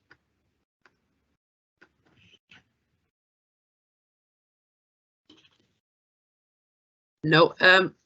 Oh, hang on, Aaron. Councillor Morris, are you? So what I suggest now, I'll move to Councillor Kellaway, who wishes to speak. If Councillor Morris can reconnect, we'll move back to Councillor Morris after Councillor Kellaway. Thank you, Mr. Mayor. I find myself sort of agreeing with everybody, really. Unfortunately, I think the motion itself, it doesn't seem to have the detail, and for people to make that decision, they need just a little bit more detail. So I take Matthew's point, and obviously I take the point about the presiding officer, and certainly the previous speaker about the time it'll take to learn to chair the meetings. I totally get that. I would just like a bit more detail in terms of you know, if it's going to be a presiding officer from an elected member, does that make it independent? And those sorts of little technicalities, you know, to be able to vote on that sort of thing is quite important, just to know the facts. Thank you, Mr. Mayor. Thank you. Councillor Morris, are you back? Councillor Morris has left. Back.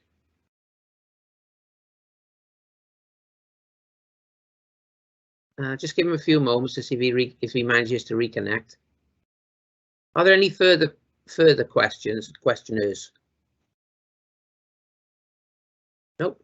Mr. Price, can you see anybody else on there? Yeah, Councillor Jason Jordan has indicated. Councillor Jason Jordan, then please, when we return to Alan, if he manages to get back with us. Yeah, thank you, Mr. Mayor. Just a quick one, actually, and a bit of observation as well. On page 213 of the report, everything else, it's got the committee raised the following points. For this presiding officer, the head of services confirmed that the salary would be £25,000 per annum. Is that just for the council meetings itself or any other meetings?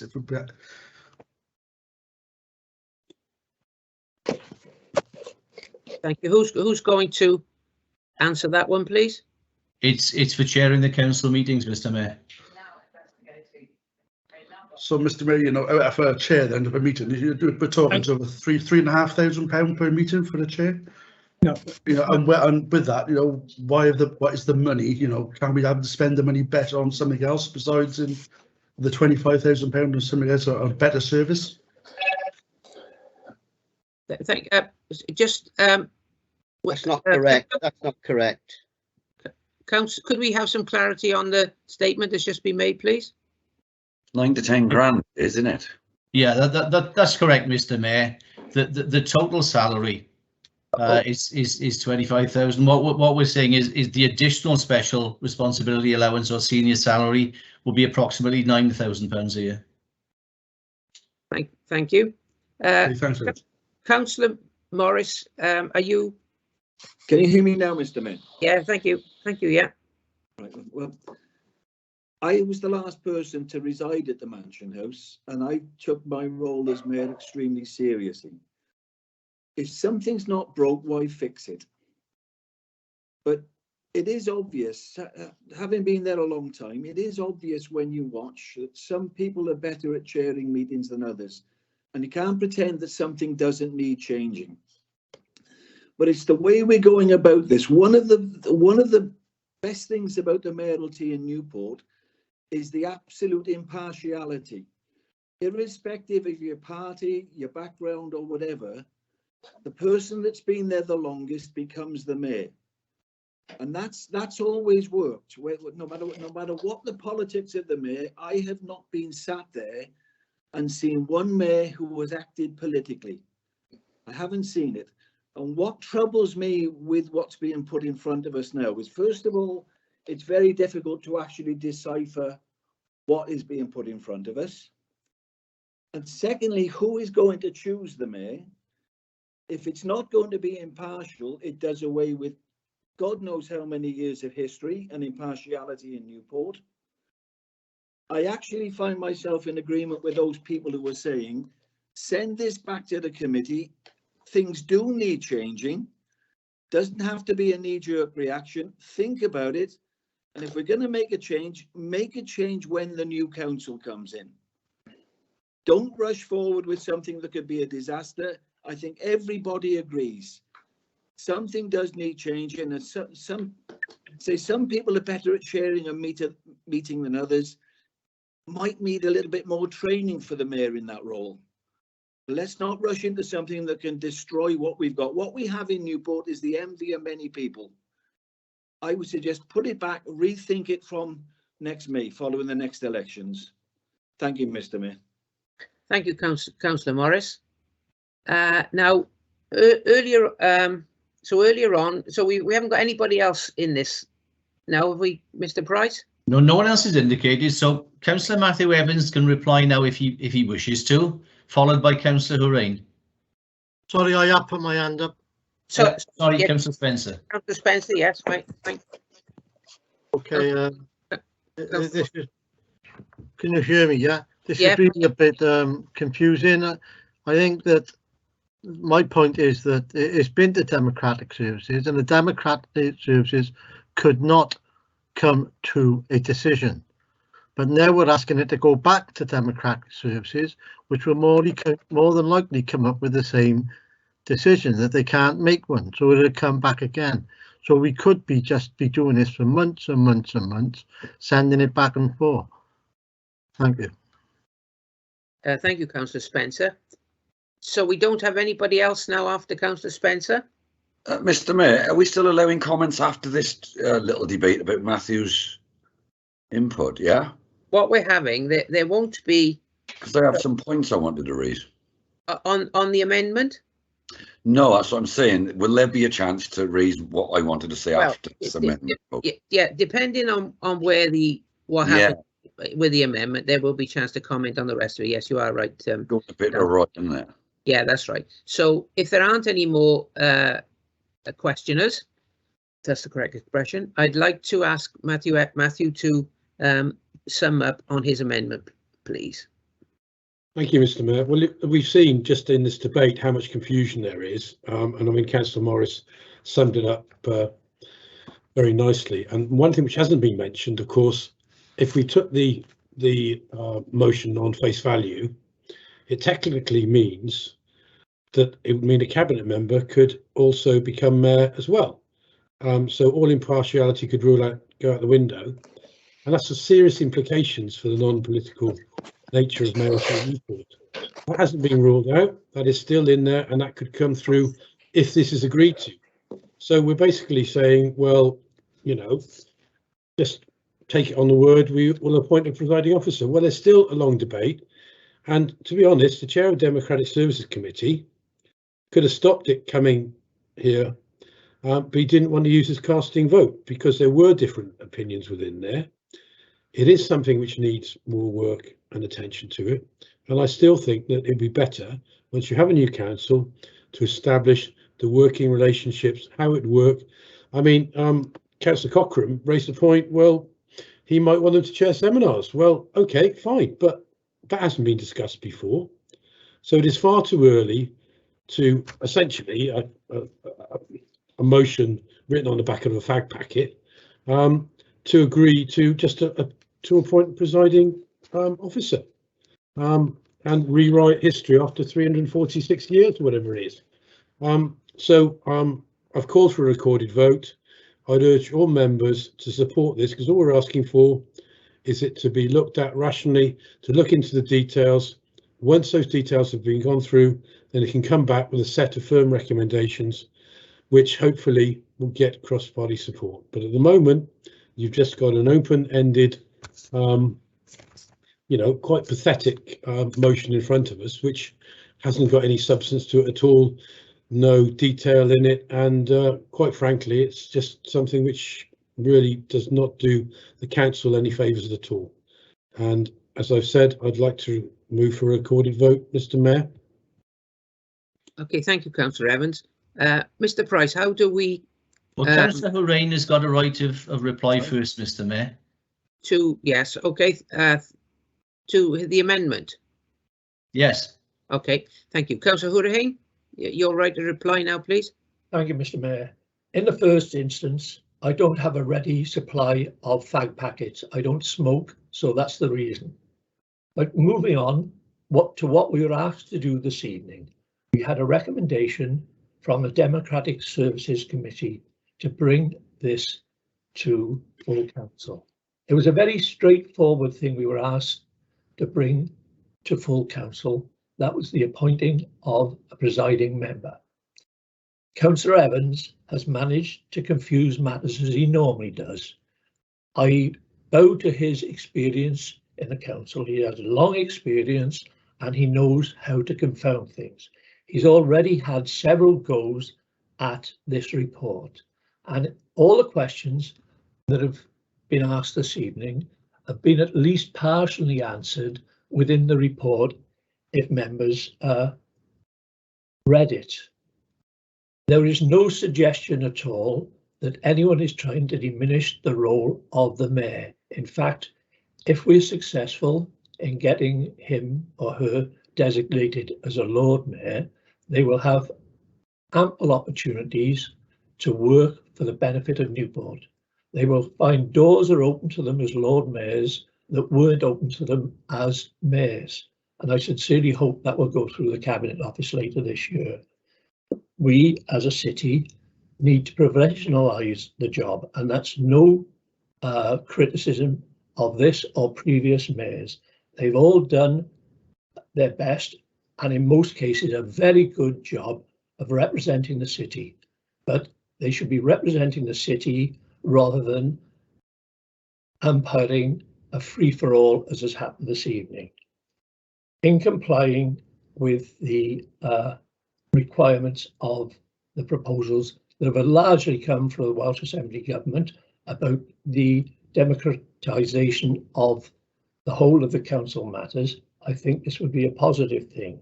And the money issue, I don't know how you managed to do that one, because it's quite clearly stated in the report, it will be £9,000 a year. I should imagine that would be RPI or CPI, whichever is more appropriate.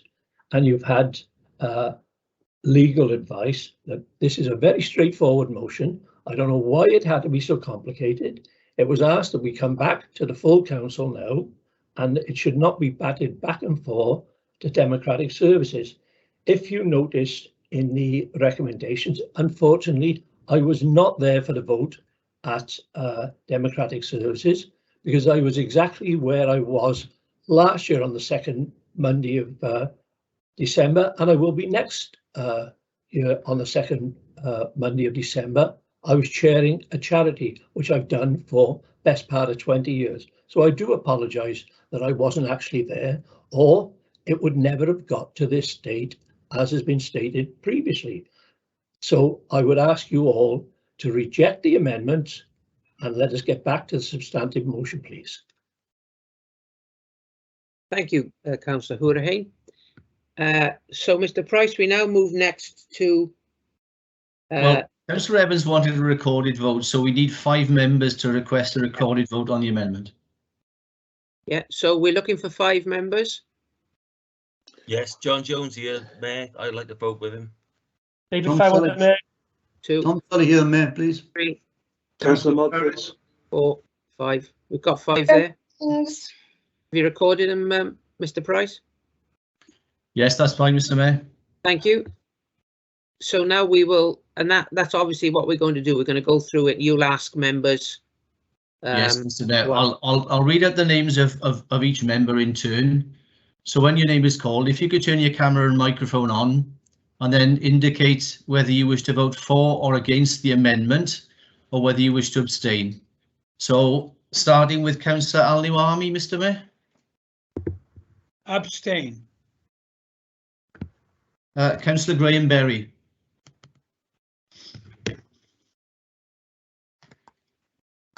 So no reply, Mr. Mayor. The amendment, love, I have. Sorry. Could I'm not sure Councillor Berry is in the meeting, Mr. No, so we'll move on then, Mr. Mayor. Yeah. Councillor Clark. Camera on, mic on, against. Okay. Against, sorry. Thank you. Councillor Cleverly. Councillor Cleverly present? She did say she had to leave the meeting early. At 6, yeah, she did say that. You are right. So we'll move on to the next one, please, Mr. Councillor Cochran. Against.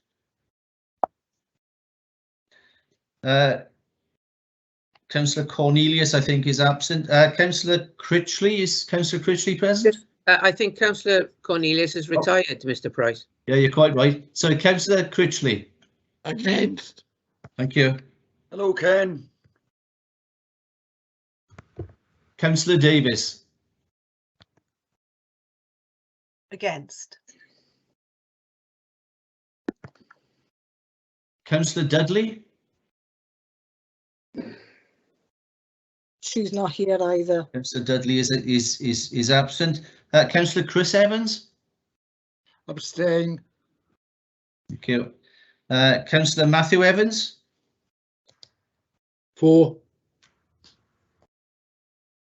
Councillor Ferris. For the amendment. Councillor Forsey. Against. Councillor Fairweather. For. Councillor Giles. Against. Councillor Guy. Against. Councillor Harvey. Against. Councillor Ibrahim Hyatt. It's not present. No. Councillor Remen Hyatt. No. Councillor Horton. Against. Councillor Hollyoak is absent. Councillor Hurain.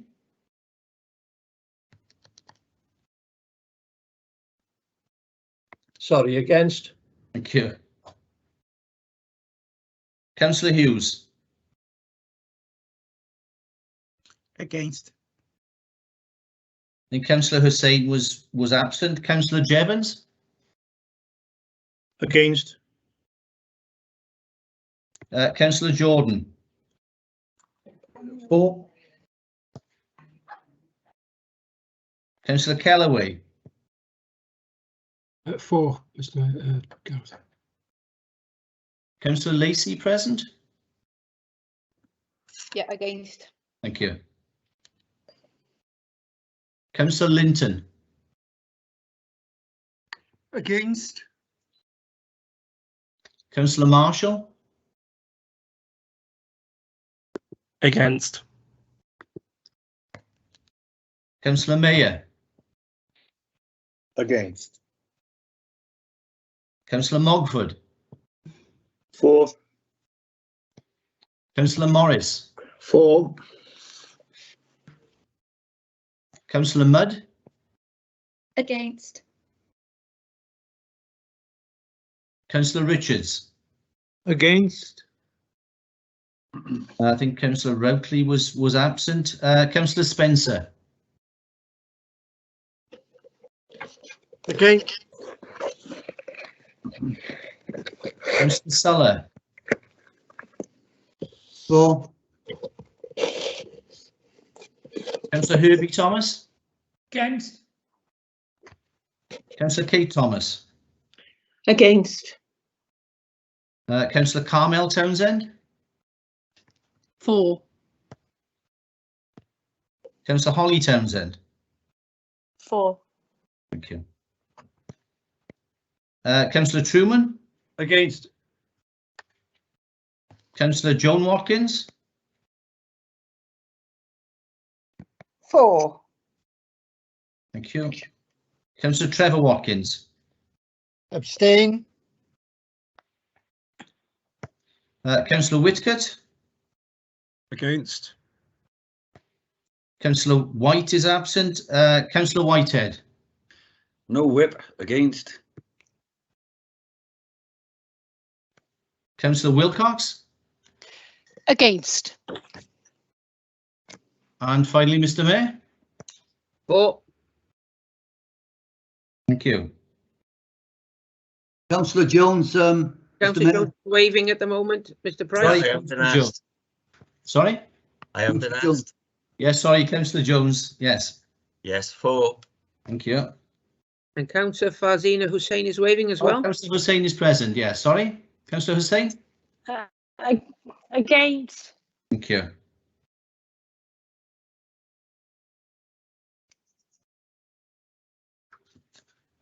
So just to conclude, Mr. Mayor, of those who voted, we have 26 against the amendment, 13 for with 3 abstentions. So the amendment is lost, which means you revert to the substantive motion. Thank you. So we return to right. So we return to the motion which is put forward by Councillor Hurain. Right. So now we now move into. So we've done the amendments. Yeah, the amendment is lost, Mr. Mayor. So Yeah. it's whether there's any debate now on the substantive motion, which is to appoint a presiding member. Yeah, that's it. So any debate discussion now about the substantive motion. I move that we go to the vote, Chair. I think we've had enough discussion. Second. I second that, Mr. Mayor. Yeah, but that's very democratic of you. Speak, Mr. Mayor. That's why I didn't speak during Matthew's amendment.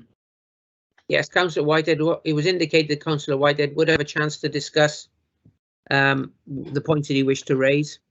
No, I don't think it was so much discussed, really. I think Councillor Green was right. A lot of it was fully explained. Likewise, the salary. Basically, it's an elevated chair. I have moved to the vote, Chair. Mr. Mayor, I do. The motion has been moved and seconded. Reserve my right to speak from the original amendment. I think this proves why we need a presiding officer, if I'm being perfectly honest. Well, I am supportive. If I could just, no, it doesn't, because actually I'm following the script as indicated. So I think Councillor Harvey needs to withdraw that comment straight away. I have moved, Mr. Mayor, and it has been seconded, Mr. Mayor. Can we please move to the vote as per? Well, Mr. Mayor, if you want, you can vote on the closure motion if you want. Yeah. Well, we are going to have to vote on the closure motion, right? Aren't we? Before anyone else speaks, Councillor Mayor has put a closure motion which has been seconded. So you have to vote now on the closure motion. So do you want Neil to put forward a voting up on the closure motion? Just to confirm, Mr. Price, there would be no opportunity for Councillor Whitehead to put forward the point that he wished to. Not if the closure motion is voted on. I'm for it, mind. Gareth, so it was just the point. Yeah, no, I understand. Like I said, unfortunately, around the political role, it still will be the same. If it's a presiding officer is a chosen elected member, he would still be confronted with the same, wouldn't he? So it didn't count for nothing. It was not a great thing to say, but it doesn't count for nothing because he's still a human being. So that's all it was. I think a lot of this has gone on and on and on. And it was quite simple, really, and there was no need for it. The council's modernising, and I haven't got a problem with that. But thank you. Well, do you want to proceed to the vote now, Mr. Mayor?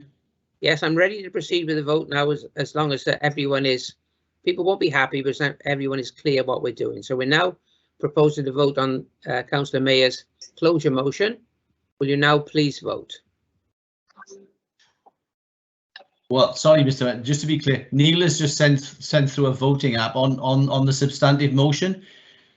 Does anyone want to debate this further before you vote on the substantive motion? So we're voting on the closure, aren't we? Which closes it all down. Yeah, which is why it's confusing, because the polling card that's been sent through is actually on the substantive motion. Right. So, but we can't because we can't go back to that because Councillor Mayor has already proposed a closure motion, can we? If you want it, we'll take a separate vote on whether you should close it now and then proceed straight to the vote. But this is now on the closure motion, just to be clear. Okay. So this is about whether people will speak again. So what we're going to, right, okay, I've got that now. So can we put that up first then, the vote on the closure motion?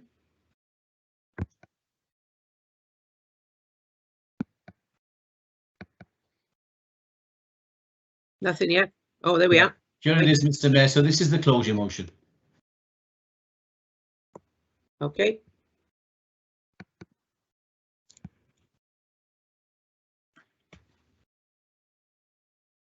So I've not got the numbers here, Mr. Price, but it is the number of members, but it is carried. Yeah, it's carried. The closure motion is carried. What it does mean is that Councillor Horain does have the right to speak before you put his motion out to the vote, if he wishes to do so. Right. Councillor Horain, do you wish to speak before we put your motion out to the vote? Thank you, Mr. Mayor. Yes. Just to clarify, this is a very simple request from the Democratic Services Committee that this issue be brought before full council. I think during the previous debate, virtually every question that could be asked has been aired, and I commend this motion.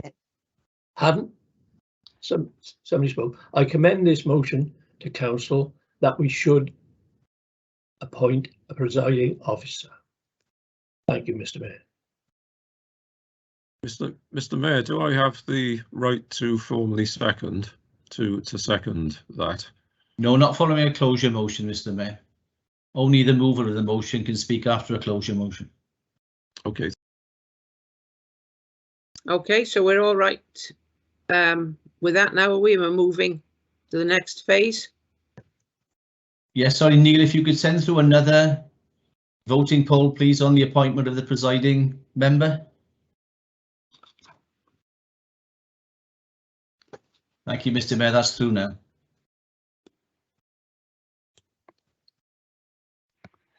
I haven't got it. Mr. Mayor, I haven't got a voting option.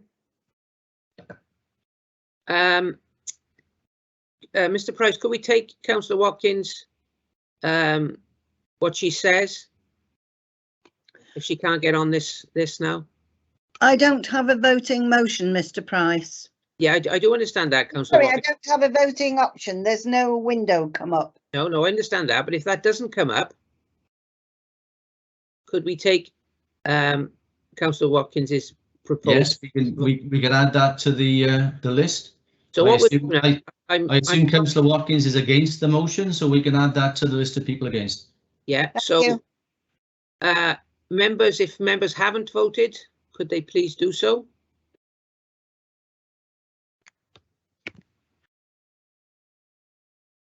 So that appointment of presiding member is carried. Okay, thank you.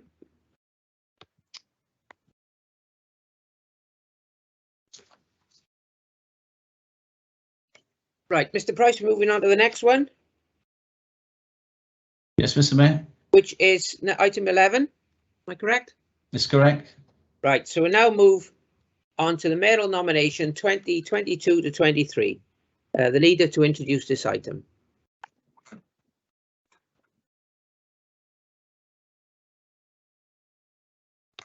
Thank you, Mr. Mayor. And I'm very pleased to speak to this evening, Mr. Mayor. I'd like to move that the council elects Councillor Martin Callaway to serve as the mayor of the city for the forthcoming year. Councillor Callaway has been a councillor for 21 years in total and as a councillor representing the Lamworm ward. During this time, he sat on a number of committees at Newport City Council, including Planning, Fairness Commission and Licensing, and is Chair of Governors at both Glanmartin Primary School and Newport's newest primary school in Glanlyn. Martin, I've every confidence that you will approach your new role with enthusiasm. May I wish you and Helen my very best wishes for a successful and enjoyable term of office. Mr. Mayor, I formally move the election of Councillor Martin Callaway. Thank you. Okay, thank you, Leader. Matthew, can you second this nomination, please? Mr. Mayor, it gives me great pleasure to formally second the motion. Thank you. Are there any comments on this proposal? I'd like to comment. I'd like to say how delighted I am that my deputy mayor is now becoming the mayor of Newport. Thank you. So now we're going to vote. Could we have the voting box up, please?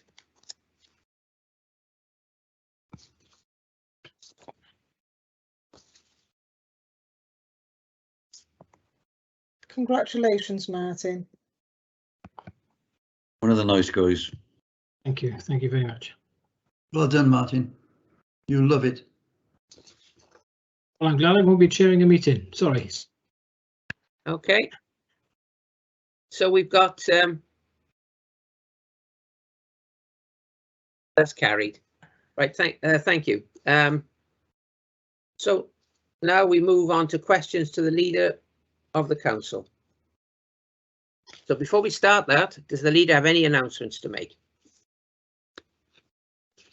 Thank you very much, Mr. Mayor. I do have some announcements that I'd like to share with you and colleagues.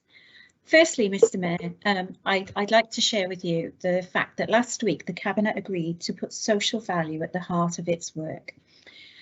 We agreed that the Council would adopt the Welsh National Themes, Outcomes and Measures framework for measuring social value, and these are known as the TOMs.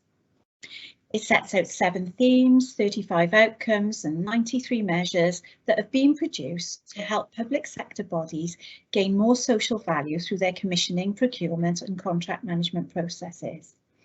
This will allow the council to ensure that its work generates as much social value as possible, benefiting the people and communities it serves. It's been estimated, Mr. Mayor, that that by adopting a social value model, you can actually extend an investment of £1 to a further 25 pence. So for every £1 we spend, there's an additional 25 pence there if we adopt this model. And this really is about benefiting all of our citizens, and it underpins our commitment to community wealth building. Now, on community wealth building, I'd also like to highlight to members our participatory budgeting scheme. In February and March, residents can vote for projects put forward as part of our latest round of the participatory budgeting scheme, which is called Our Voice, Our Choice, Our Port. Launched last year, 24 community groups and projects received a share of the £103,000 that was available in the initial round. The Council has allocated £250,000 from our COVID-19 Community Recovery Fund for this round of the scheme. This allocation is for community groups to develop community-based COVID recovery projects. In addition, a further £165,000 has been made available by an Iron Bevan University Health Board, taking the total available in this round to £415,000. Community groups and projects were able to bid for up to £15,000 to help support an idea or project that helps to meet one of the scheme's key themes. The funding will be allocated to projects according to the vote share. This is a fantastic way of empowering residents to take decisions on what matters to them. We had great engagement from our community last year and during the initial round, and I'm sure that we'll see the same this time. Now, Mr. Mayor, colleagues, you will no doubt have seen the Centre for Cities publication, which was reported on the number of vacant properties in town and city centres, as well as the impact that the pandemic has had on city centres.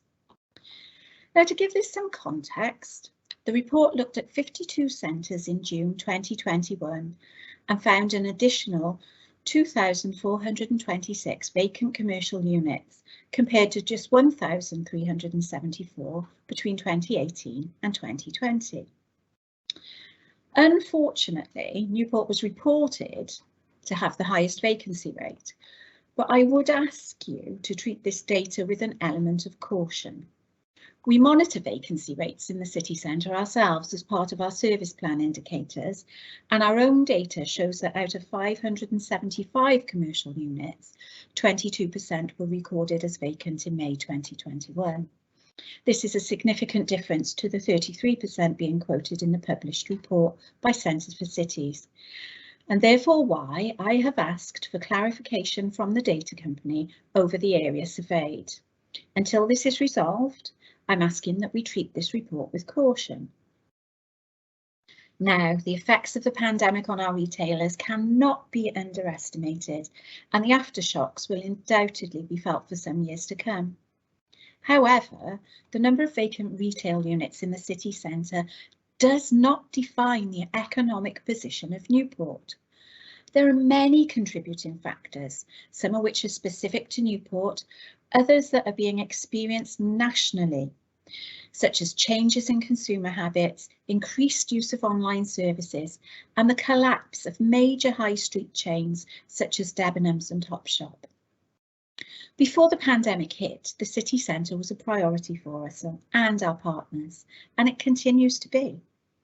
However, the support that has been given to the businesses during the pandemic is unprecedented. We've administered almost £55 million of restrictions funding to support our Newport businesses through the pandemic period, and we have safeguarded over 4,600 jobs. A startup-specific grant has supported 74 new businesses, and the Eat Out to Help Out scheme offered 100 Newport restaurants, involved 100 Newport restaurants, who provided 216,000 meals with a value of £914,000. We've also revised our cafe pavement policy in order to ensure that flexibility is given to businesses, specifically in the city centre, allowing longer outside trade-in hours and more outside trade-in space. Over £180,000 was used to help businesses with outdoor trading, including safety measures to support social distancing. We also allowed businesses to defer licensing fees until such time as sectors could reopen or receive relevant grants from Welsh Government. This included over 1,200 of our registered taxi drivers. As a city focused on its recovery, creating an attractive and successful city centre remains at the heart of our plans. A number of significant projects that were in the pipeline as the pandemic hit have nevertheless progressed in spite of it, and in most cases have been adapted in the process to ensure that they're resilient in the post-pandemic context.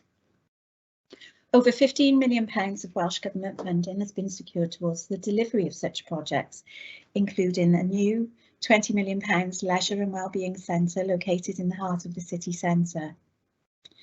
The £6 million redevelopment of the historic indoor market, which is nearing completion, will provide a combination of independent food and drink, retail, leisure and offices. A £3 million restoration of Market Arcade, Newport's oldest surviving arcade, the second oldest in Wales and the 13th oldest in the UK. The arcade will be redefined as a vibrant and viable commercial attraction within the heart of the city centre and will also be completed within the next month or so. Plans are progressing towards the repurposing of the information station as an innovation space, and the Charters Tower development, the city centre's first 4-star hotel, opens in March. In the last few weeks, colleagues, you will also have seen the considerable progress that was made with the installation of the Devon Place footbridge, creating an important link between the city centre, railway station and the residential and business areas located on both sides of the railway line. Major events have also returned to the city centre, including the Newport Wales Marathon and the successful countdown to Christmas. Plans for further events this year are in the making, and we're looking forward to making the most of the Queen's Platinum Jubilee and the return of the Food Festival in October. More widely, Mr. Mayor, Newport has benefited from lower levels of unemployment compared to the pre-pandemic period. Even accounting for the losses associated with the pandemic, net employment has grown by an additional 9,000 jobs. This growth in employment is considerably higher than the equivalent rates in Wales and the UK, and we must not lose sight of this.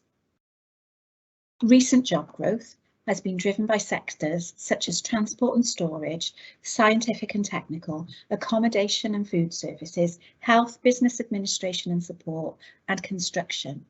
And this demonstrates a broad breadth of economic growth within the city. Now, however, the priority remains to create a city centre that not only meets the needs and expectations of residents in the future, but one that is not reliant and focused on retail. All the data available shows that city and town centres across the UK will not be sustainable with only a retail focus. There must be a balance of leisure, residential, hospitality, business and retail to ensure long-term success. Projects such as the new leisure facility, flexible office spaces, city centre living and independent shopping are already cultivating this healthy mix. There are excellent examples of thriving businesses in the city centre. Q Newport, based at the Old Queen's Hotel, is just one example and offers a new collaborative workspace concept which offers members access to a restaurant, bar and hotel alongside office and co-working spaces. It's innovative ideas like this that we need to nurture. These independent businesses are essential for the future of the city centre. And for these reasons, I recently launched our most generous package of support grants for new and existing small and medium-sized enterprises. Applications for the City of Newport Business Fund are welcomed from those considering starting their own venture and those who want their business to grow. This year's budget has been increased to £300,000 in anticipation of helping even more businesses and provides grants of up to £10,000 for the city centre. This grant is not limited to the city centre, but is open to all of our businesses, including for the first time businesses started at home. Regeneration, supporting independent businesses and investing in skills will be the pathway to strengthening the wider local economy. This will increase the money in shoppers' pockets and ensure that we have a city centre offer which is vibrant, resilient and most of all, unique to Newport. We need to look forward and not backwards as we welcome the completion of a number of exciting developments in the coming weeks, which will truly transform some of our most iconic buildings and spaces. Staying with the city centre, Mr. Mayor, we're working with Newport Now, the Business Improvement District, to tackle graffiti in the city centre. Member businesses can have graffiti removed free of charge by the council, thanks to funding from Newport Now. The initiative is aimed at making the city centre a more desirable place to shop, live and work and promote the economy. This remains one of our priorities and I'm pleased to see some new independent businesses opening their doors in recent months. Shop local has never been a more important message, as well as being better for the environment, which we all know is so vital. These businesses can only thrive and survive if they're used. Now, thinking about the Newport as a city, Mr. Mayor, Newport is an inclusive and diverse city. We want everyone, regardless of how they identify, their gender, their sexual orientation, their race. Sorry, Mr. Mayor, I thought this was supposed to be announcements, not a party political broadcast. I've been speaking for almost 15 minutes now. This is supposed to be an opportunity for members to ask questions of the Leader of the Council and find some brief announcements, but this really has been going on for far too long. Thank you, Councillor Evans. Councillor Mudd, would you like to continue? I would like to continue. Thank you, Mr. Mayor.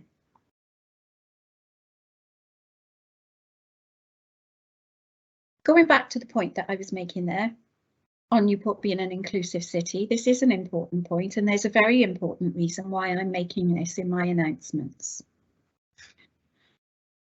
At the last council, as the leader of the City Council, I raised an issue with the Chief Superintendent in relation to a spate of hate crime that we've experienced across the city. And so therefore, Mr. Mayor, it's very important that I do make these comments in my announcements today.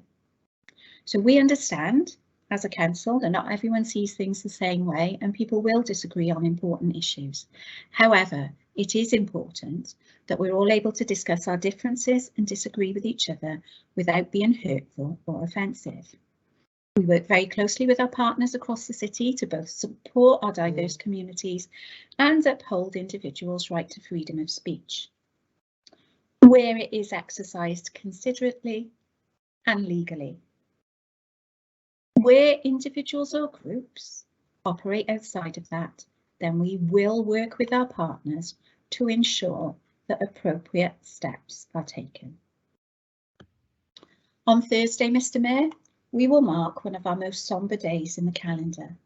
In recognition of Holocaust Memorial Day, we're preparing to light the Civic Centre clock tower purple and to raise the memorial flag outside the building.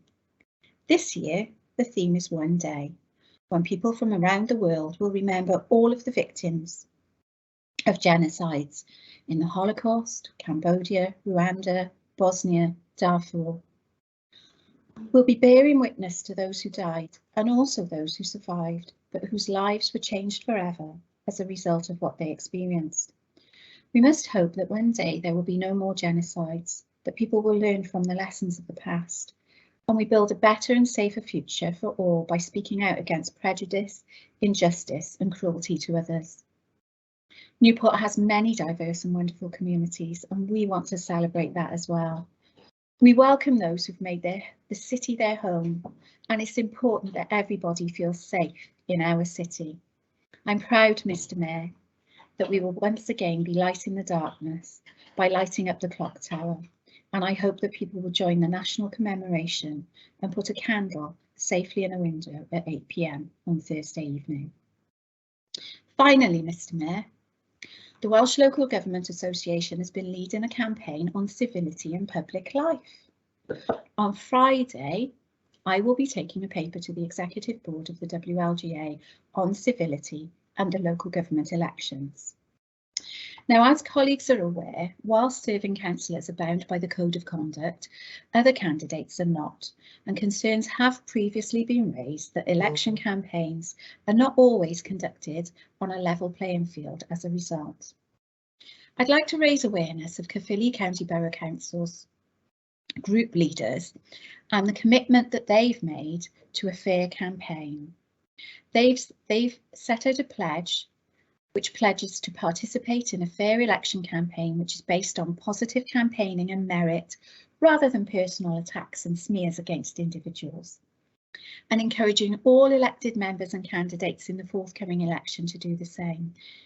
They also state that they will publicly call out any inappropriate behaviour and take a zero tolerance approach to abuse. A fair campaign public statement of shared values is symbolic, and it seeks to set the tone and expectations of democratic debate in the run-up to the elections.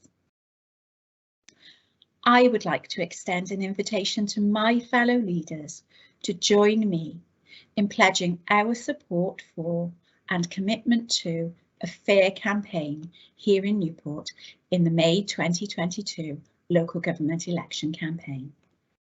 Thank you, Mr. Mayor. Thank you, Leader. Councillor Evans, you're the first person on the sheet here. Thank you, Mr. Mayor, and I'm more than happy to endorse a fair campaign. Again, it'd be nice to have been informed beforehand, but I'm sure in principle we'd agree with it, and I'll be very happy to see the information when it comes through, but very happy to support in principle, Mr. Mayor. Mr. Mayor, my question to the Leader of the Council is, on the 29th of November last year, you took an urgent decision, and for the benefit of the public listening in, it's a decision too urgent to go through the Council's consultation process, and meant councillors were unable to comment on them. This decision, which I welcomed incidentally, was to provide free bus travel within the city from the 1st of December until Christmas Eve. In your written response to Councillor Routley, you informed him the decision was taken so late because, and I quote, "Unfortunately, with COVID restrictions constantly under review, this is something that could not have been agreed too far in advance." This has made me a little confused. Surely, if you had planned this in, say, the summer, when there were very few restrictions in place, it could have been properly marketed and promoted. Even at the height of restrictions, buses were still running. So can you tell the council why you couldn't plan it earlier, how much it cost, and how much you believe footfall has increased as a result? Thank you, Mr. Mayor. Thank you, Councillor Evans. Councillor Mudd. Thank you very much, Mr. Mayor. Well, as always, any decision made by elected members is on the basis of professional officer advice. So that's the basis on which that decision was made in relation to that process. In relation to the scheme itself, what the scheme actually offered up to our residents was an opportunity to experience free travel from the 1st to the 24th of December on public transport across the city. For those members who've had an opportunity to read through the Burns report and the recommendations that come from that, what you will see is that in terms of car usage, around 35% of citizens of Newport do not have access to a car. So the scheme actually offered our residents, particularly our less affluent residents, an opportunity to benefit from free public transport. It was an opportunity to ensure that people were able to access the city centre and access city centre businesses, but also to visit friends and families using public transport, and an opportunity to really try and take some cost pressures off residents during the lead up to Christmas. What's really important about this scheme, though, is that it reflects the all-important shift that we need to make in terms of valuing public transport, making more use of active travel in order to protect our environment going forwards. So this was a real opportunity for those residents who perhaps hadn't used public transport for many years to experience what a modern public transport service is actually like. So I can confirm that the number of passenger journeys did go up and usage did increase during this period, and the costs of the scheme itself are included in the report that Councillor Evans has referred to. Thank you. Thank you. Thank you, Councillor Mudd. Yep. Yes. Supplementary, Mr. Mayor. Yeah, thank you. Yes. You know, I thought it was a reasonably straightforward question. Why this wasn't decided on in, say, the summer, because that would have given an opportunity to promote and market it.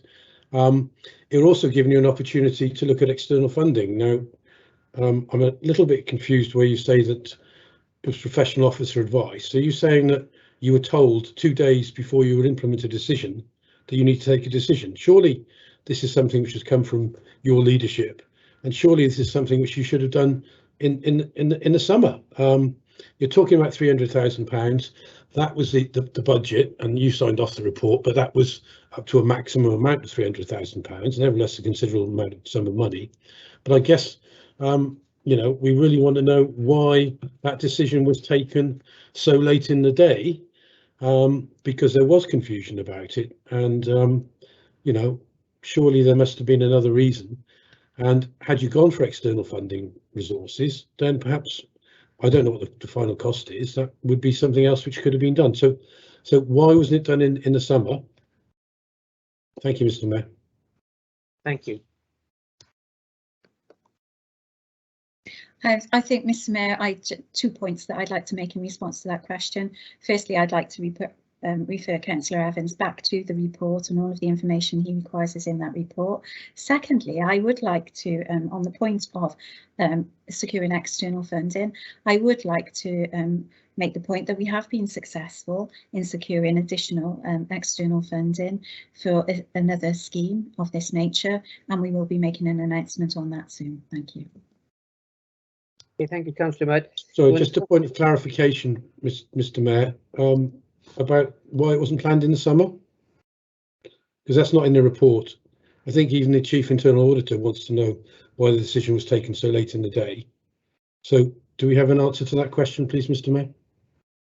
Thank you. Councillor Mudd. I'll refer you back to my previous comments, Mr. Mayor. Thank you, Councillor Mudd. We'll move on to Councillor Whitehead now, please. Thank you, Mr. Mayor.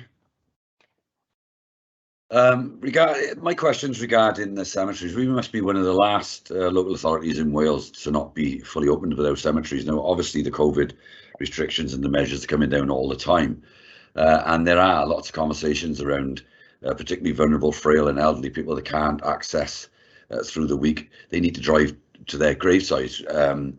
Is there a possibility that we can have our cemeteries fully open rather than the current setup? Thank you for your question. Oh, sorry. Do you want to call me in, Mr. Mayor? Yeah, sorry, Leader. Yeah, carry on. So thank you for your question, Councillor Whitehead.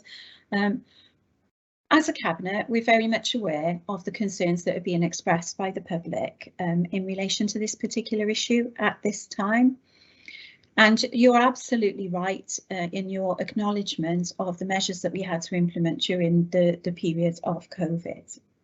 We have had a number of health and safety assessments that have been undertaken of our cemeteries, and there still remain some issues in relation to the plant machinery that the operatives use within the cemetery and vehicular access within the week. So the points that I'd like to make in response to your question specifically are, I'd like to make it clear that there is access to our cemeteries every day of the week. You are absolutely right in that on some days that is only pedestrian access. We have, however, put arrangements in place in order to ensure that anybody who needs help or support to access the cemetery can contact us in advance, and they will get that support. One of the issues we've experienced with our cemeteries, and I would like to share this with members because I do believe it's very important. During the Christmas period, just to highlight some of the issues we experienced, our cemeteries were open, as you know, over the Christmas period, and many citizens of Newport visited the cemeteries to visit the graves of their loved ones. I'd like to share with colleagues actually the way in which some, and they are a minority of people, but nonetheless that some people treat our cemeteries, and the lack of respect they have for the very sacred nature of those cemeteries. So over the Christmas period, on Christmas Eve, one driver lost control of a vehicle and almost ploughed into mourners during a funeral service. The larger Christchurch cemetery was broken into and there was £25,000 worth of damages. The pillars, the entry pillars of Christchurch cemetery have been driven into as well, and there's damage there too. And we also have numerous photos of those people who've got no respect for the sacred nature of that ground actually parking on graves. So unfortunately, there are a small number of people who cannot respect the sanctity of our burial grounds here in Newport. But you are absolutely right, Councillor Whitehead. We are a city and we do need to ensure that our cemeteries are open and they are available to the public. We are currently in the process of undertaking further assessments and actually making some plans for the investment that will be required to ensure that we are able to open them to the public, but in a safe way. And further announcements will become available when we've identified and approved the level of investment that's required. Please don't think that we're not listening, because we are, and those cemeteries will be reopened in the way that the public wishes them to, but in a safe way. Yeah, thanks for that, Leader. Just a supplementary. Obviously, horrific to hear what you previously said regarding behaviours and whatnot. But yeah, I mean, sometimes the booking system is proving chaotic for a certain age group. You can understand that. So people are getting a little bit, Kev, can you listen? You know, so I did promise I would ask the question, and it's nice to know that. Hopefully we'll put a bit of speed on it and we'll be back to normal soon as. Thank you. Thank you, Mr. Mayor. Okay, thank you. Councillor Carmel Townsend. Thank you, Leader, and Mr. Mayor. My question was pretty much the same as Councillor Whitehead's. I have had complaints from people not being able to access the cemetery, particularly older people and people with disabilities.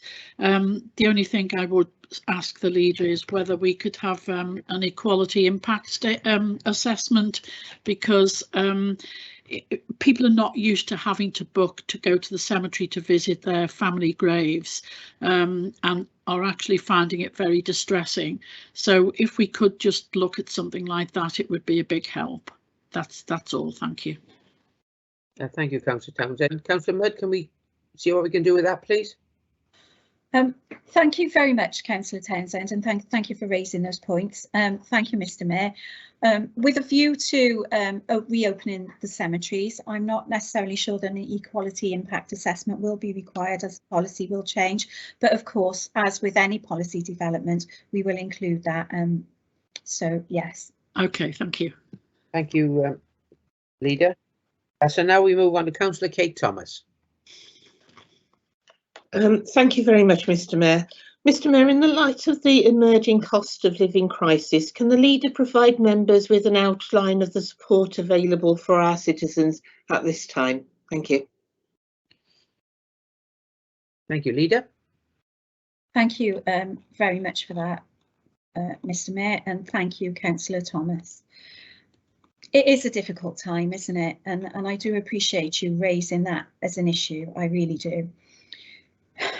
I think one of the real challenges for us at the moment is the unprecedented energy crisis facing many households across Newport at the moment. And we know in the coming months, more and more households will see increases of a magnitude never seen before as the energy price cap is removed or energy deals come to an end. Indeed, there may be some colleagues on this call this evening who are experiencing this at this time. The Resolution Foundation, I believe, has highlighted price rises outstripping pay growth and real wages set to be no higher at the end of 2022 than they were at the start. And I was really taken back, quite aback, when I was reading the Resolution Foundation's report, because they state that spring looks particularly difficult, with April bringing a broad-based cost of living catastrophe. A broad-based cost of living catastrophe. After 2 years of pandemic, this is what our citizens are faced with. And this will affect the vast majority of households. The energy bills and tax rises are estimated to cost the typical household over £1,000. Resolution Foundation actually go on to say that so large, widespread and government policy related is this pain that it's almost impossible that it will go ahead without some form of mitigation. And as a local authority, we do try to mitigate this. We do try to provide support to our residents. But you know, inflation remains very high, and that's putting a huge pressure on household budgets as earnings have not kept pace with prices, and family budgets are squeezed and people are worse off. The additional costs of day-to-day living are already impacting negatively on every household across Newport, but even more so on families who are living close to the breadline, and many of those still need to visit food banks and will now be faced with the terrible choice of heating their home or putting food on the table. And Councillor Thomas, I am sad to say, this is Tory Britain. Now, as a council, we'll continue to do everything within our power to help mitigate energy costs by signposting our residents to the number of financial support options available to them, particularly to improve the energy efficiency of their homes. Most of our residents and our businesses have faced a really challenging 2 years, and the post-Christmas period can be particularly difficult for some. Together with our partners, we offer a wealth of advice and support, from help with bills to assistance in finding work or accessing training. And if anyone's struggling financially, I urge them to get in touch with us. There's information on our website about this, or they can call us. Recently, we committed a further £100,000 to support local organisations dedicated to helping people affected by food poverty. Local food banks provide a lifeline to some individuals and families by providing essential supplies to those struggling to cover the most basic needs. This funding will be used to help community initiatives meet increased demand or difficulty sourcing sufficient donations. It can also be used to buy additional supplies of good quality food and essential goods. We're also administering the Winter Fuel Support Scheme for Newport residents, and again I'd urge residents who may be eligible to apply. The deadline is the 18th of February. Please apply. But you know, colleagues, that the help families need to deal with the cost of living crisis really can only be fixed by decisive action from the UK government. The solution to these problems lies firmly within the remit of the UK government, but as we've seen repeatedly over the last few weeks, the Conservative government is out of touch with the people, a government that considers itself to be above the law, that shows no empathy for the suffering of the population that it serves, whose contempt for its citizens seemingly knows no bounds. This UK government is unlikely to implement the changes that the people of Britain need. Here in Newport, this Welsh Labour-led council will continue to do all that it can in partnership with our Welsh Labour-led government to protect and support the citizens that we serve. Thank you. Thank you, Leader. I'm afraid we've run out of time now. So now we'll move on to item 13, I think, Mr. Price. That's correct. Yeah, item 13, questions to Cabinet members. So question 1 is Councillor Forsey. For your questions to Cabinet Member, please. Time limit is 10 minutes. Clock starts as soon as you start speaking. Thank you. Thank you, Mr. Mayor. Many of us have viewed the fascinating footage of the new Devon Place footbridge installation, which took place over the Christmas break. Can the Cabinet Member give Council an update on the project and set out the anticipated completion date? Cabinet Member to respond. Yes, thank you, Mr. Mayor. I've got real bad connection problems here tonight, so I will go through this, but sorry if I break up a little. The installation of the main decks over Christmas was completed successfully. As the members are aware, rail track possession to enable such activities can only take place when there are no trains running, and so required staff to be working overnight and through the Christmas period. I would therefore like to thank the dedication and effort of staff within City Services, our contractors Alan Griffiths and Welsh Government for the funding of the project.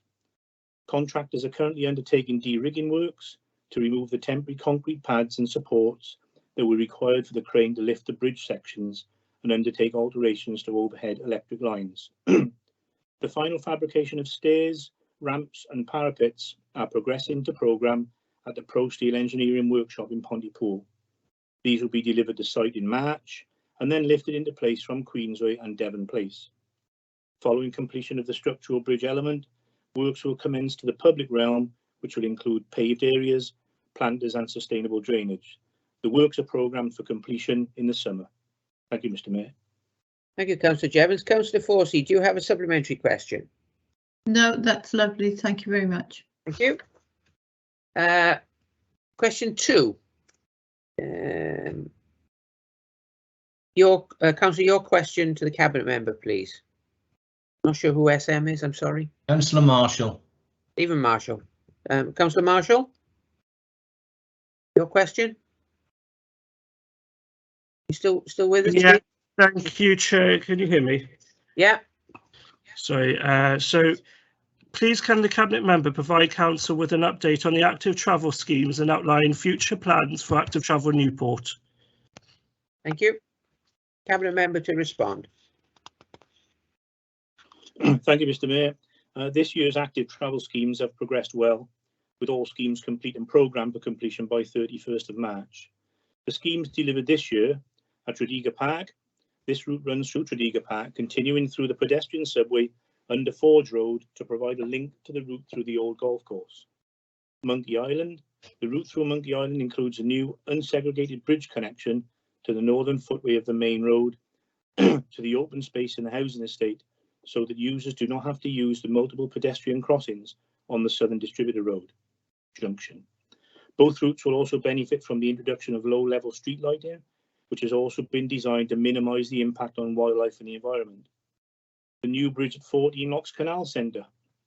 A new active travel bridge has been constructed at the 14 Locks Canal site. The bridge is located below the Canal Visitor Centre and provides a safe and convenient crossing point over the pond. Garefort. The route runs from Basing Road to Wells Close in the Gare Estate and provides a link to the northern area of the city and the city centre.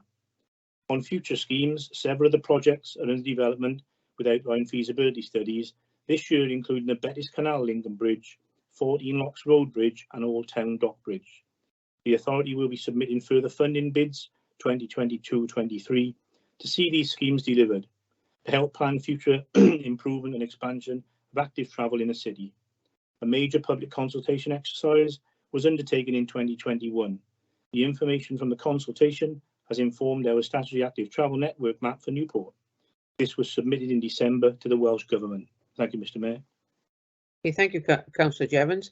Do you have a supplementary question, Councillor Marshall? No? Sorry, Mr. Mayor, my signal's not been the best there. No, and thank you for the update, much appreciated, and I know the relevance of the ward as well. Thank you, Cabinet Member. Right, thank you. Question 3, Cabinet Member for Sustainable Development. Hang on. Right, this is Councillor Horton, I think, is it? That's correct, Mr. Mayor. Okay, off you go, Councillor Horton.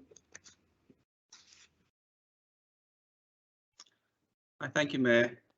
My question is, at the last full council meeting, the leader announced that Newport City Council had won the Outstanding Organisation Award at the National Inauguration Environmental Awards. So please can the Cabinet Member update the Council on this ongoing work and what has led to this award, please? Thank you, Mr. Mayor. Thank you, Mr. Mayor. Thank you, Councillor Horton, for your question. Great to see you both here in full council and getting involved early in what I hope will be a long and successful time representing your constituents. Well, this reward is a result of the outstanding all-round efforts and a reflection of the ultimate reduction the council has made in terms of carbon emissions over the past 3 years. Through a combination of capital projects and bold policy changes, the council has significantly reduced its carbon footprint, and these reductions in energy have continued to be delivered despite the impact of COVID-19. So these projects have ranged from training and employee engagement on sustainability and carbon reduction, through the delivery of carbon literacy training to members and staff, and through widespread engagement via workshops as part of the creation of the council's purpose and proposed climate change plan. This engagement will continue as part of the delivery of the carbon neutral 2030 objectives, and the involvement of all members and employees will be key to our success.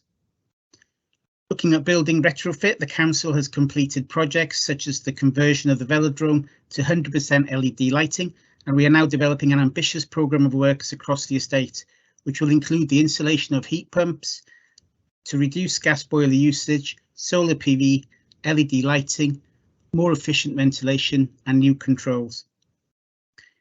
Moving on to solar panel installation, we are working in partnership with EGNI Co-op, a community energy group, and the council has scooped an award for Best Community Energy Scheme at the Ystrad Cymru Awards for the work that we delivered rolling out the solar panel on an incredible 27 council buildings. Planning permission has also been achieved for a small solar farm on council land and is reflective of the administration's commitment to climate change and sustainability. The council has also installed public EV charging points across a number of public car parks, and we are continuing to deliver the delivery of public infrastructure via the installation of on-street chargers and rapid chargers for residents' use throughout the city. In sustainable design, the council is supporting 2 low-carbon housing developments, both of which have agreed not to use fossil fuel combustion to provide heating. The developments have also included SUDs, zones planted with a wet meadow mix of flora, including nut-bearing tree shrubs species, to provide foraging opportunities and habitats for wildlife throughout the city. We have an amazing, dedicated and innovative staff, and it's clear to see why Newport City Council has been awarded this fantastic award. Thank you. Thank you, Cabinet Member.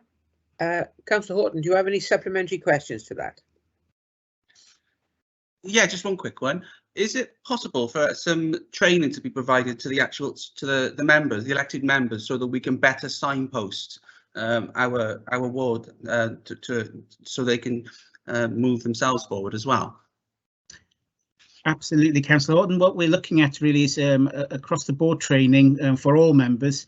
Especially, we're looking. This will happen more than likely now towards the next cohort coming through, where we're hoping that all our members will be carbon literate, so that they can best serve their communities and have a better understanding of the environmental agenda throughout the city. We'll also tap into every other opportunity that we possibly can in the city and ensure that members are best put in a strong position to understand the issues that are going on at the moment. And on a personal level, Councillor Horton, I appreciate that you've come in a little late into this game, and I'm quite happy to give you a briefing as well personally about what's going on in the city. That would be very helpful. Thank you very much. Thank you, Cabinet Member. Right, question 4 now is Councillor Mogford to the Cabinet Member for Licensing and Regulation, please. Thank you, Mr. Mayor. Can you hear me okay? Yeah, fine, yeah. Okay. Air pollution has been described as the largest environmental risk to public health in the UK. This has been sourced from a Welsh Government document. My question is a simple one. Have there been any plans or discussions by this council to introduce a clean air zone in or around Newport city centre? Full stop. Thank you, Cabinet Member, for the question. Mr. Mayor, there are no current plans or discussions about introducing clean air zones in or around Newport city centre. Those councils that have introduced clean air zones have been specifically identified and directed to do so by central government and provided with additional funding to enable this because of specific air quality problems within their city centres. I would refer Councillor Mogford to the detailed information that I had previously provided at Council in response to questions about air quality management in Newport.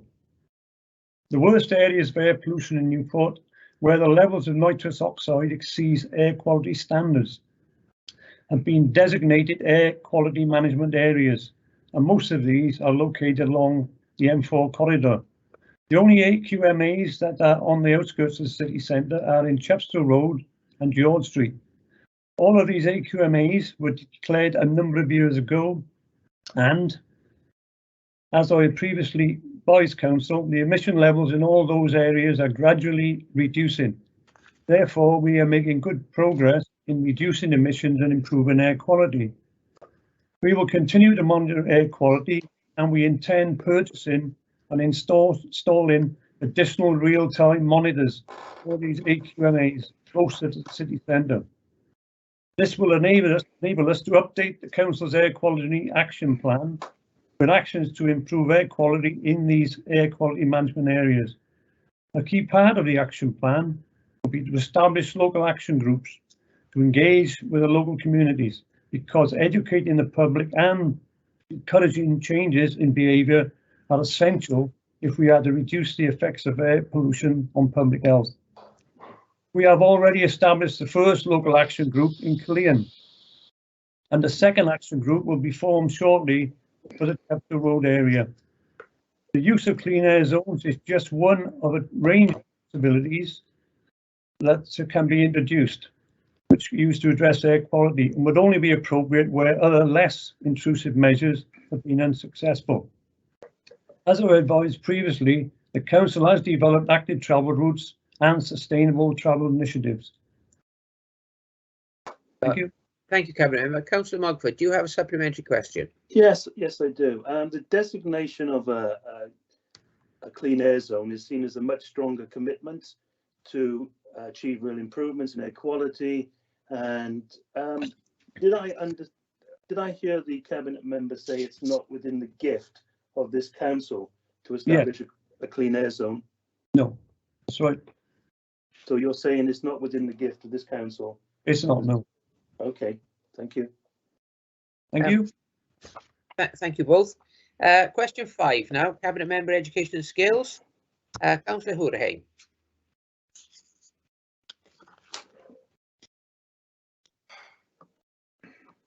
Thank you, Mr. Mayor. Good evening, Councillor Davis. Many councillors are school governors and are well aware of the challenges that our schools have faced during the pandemic.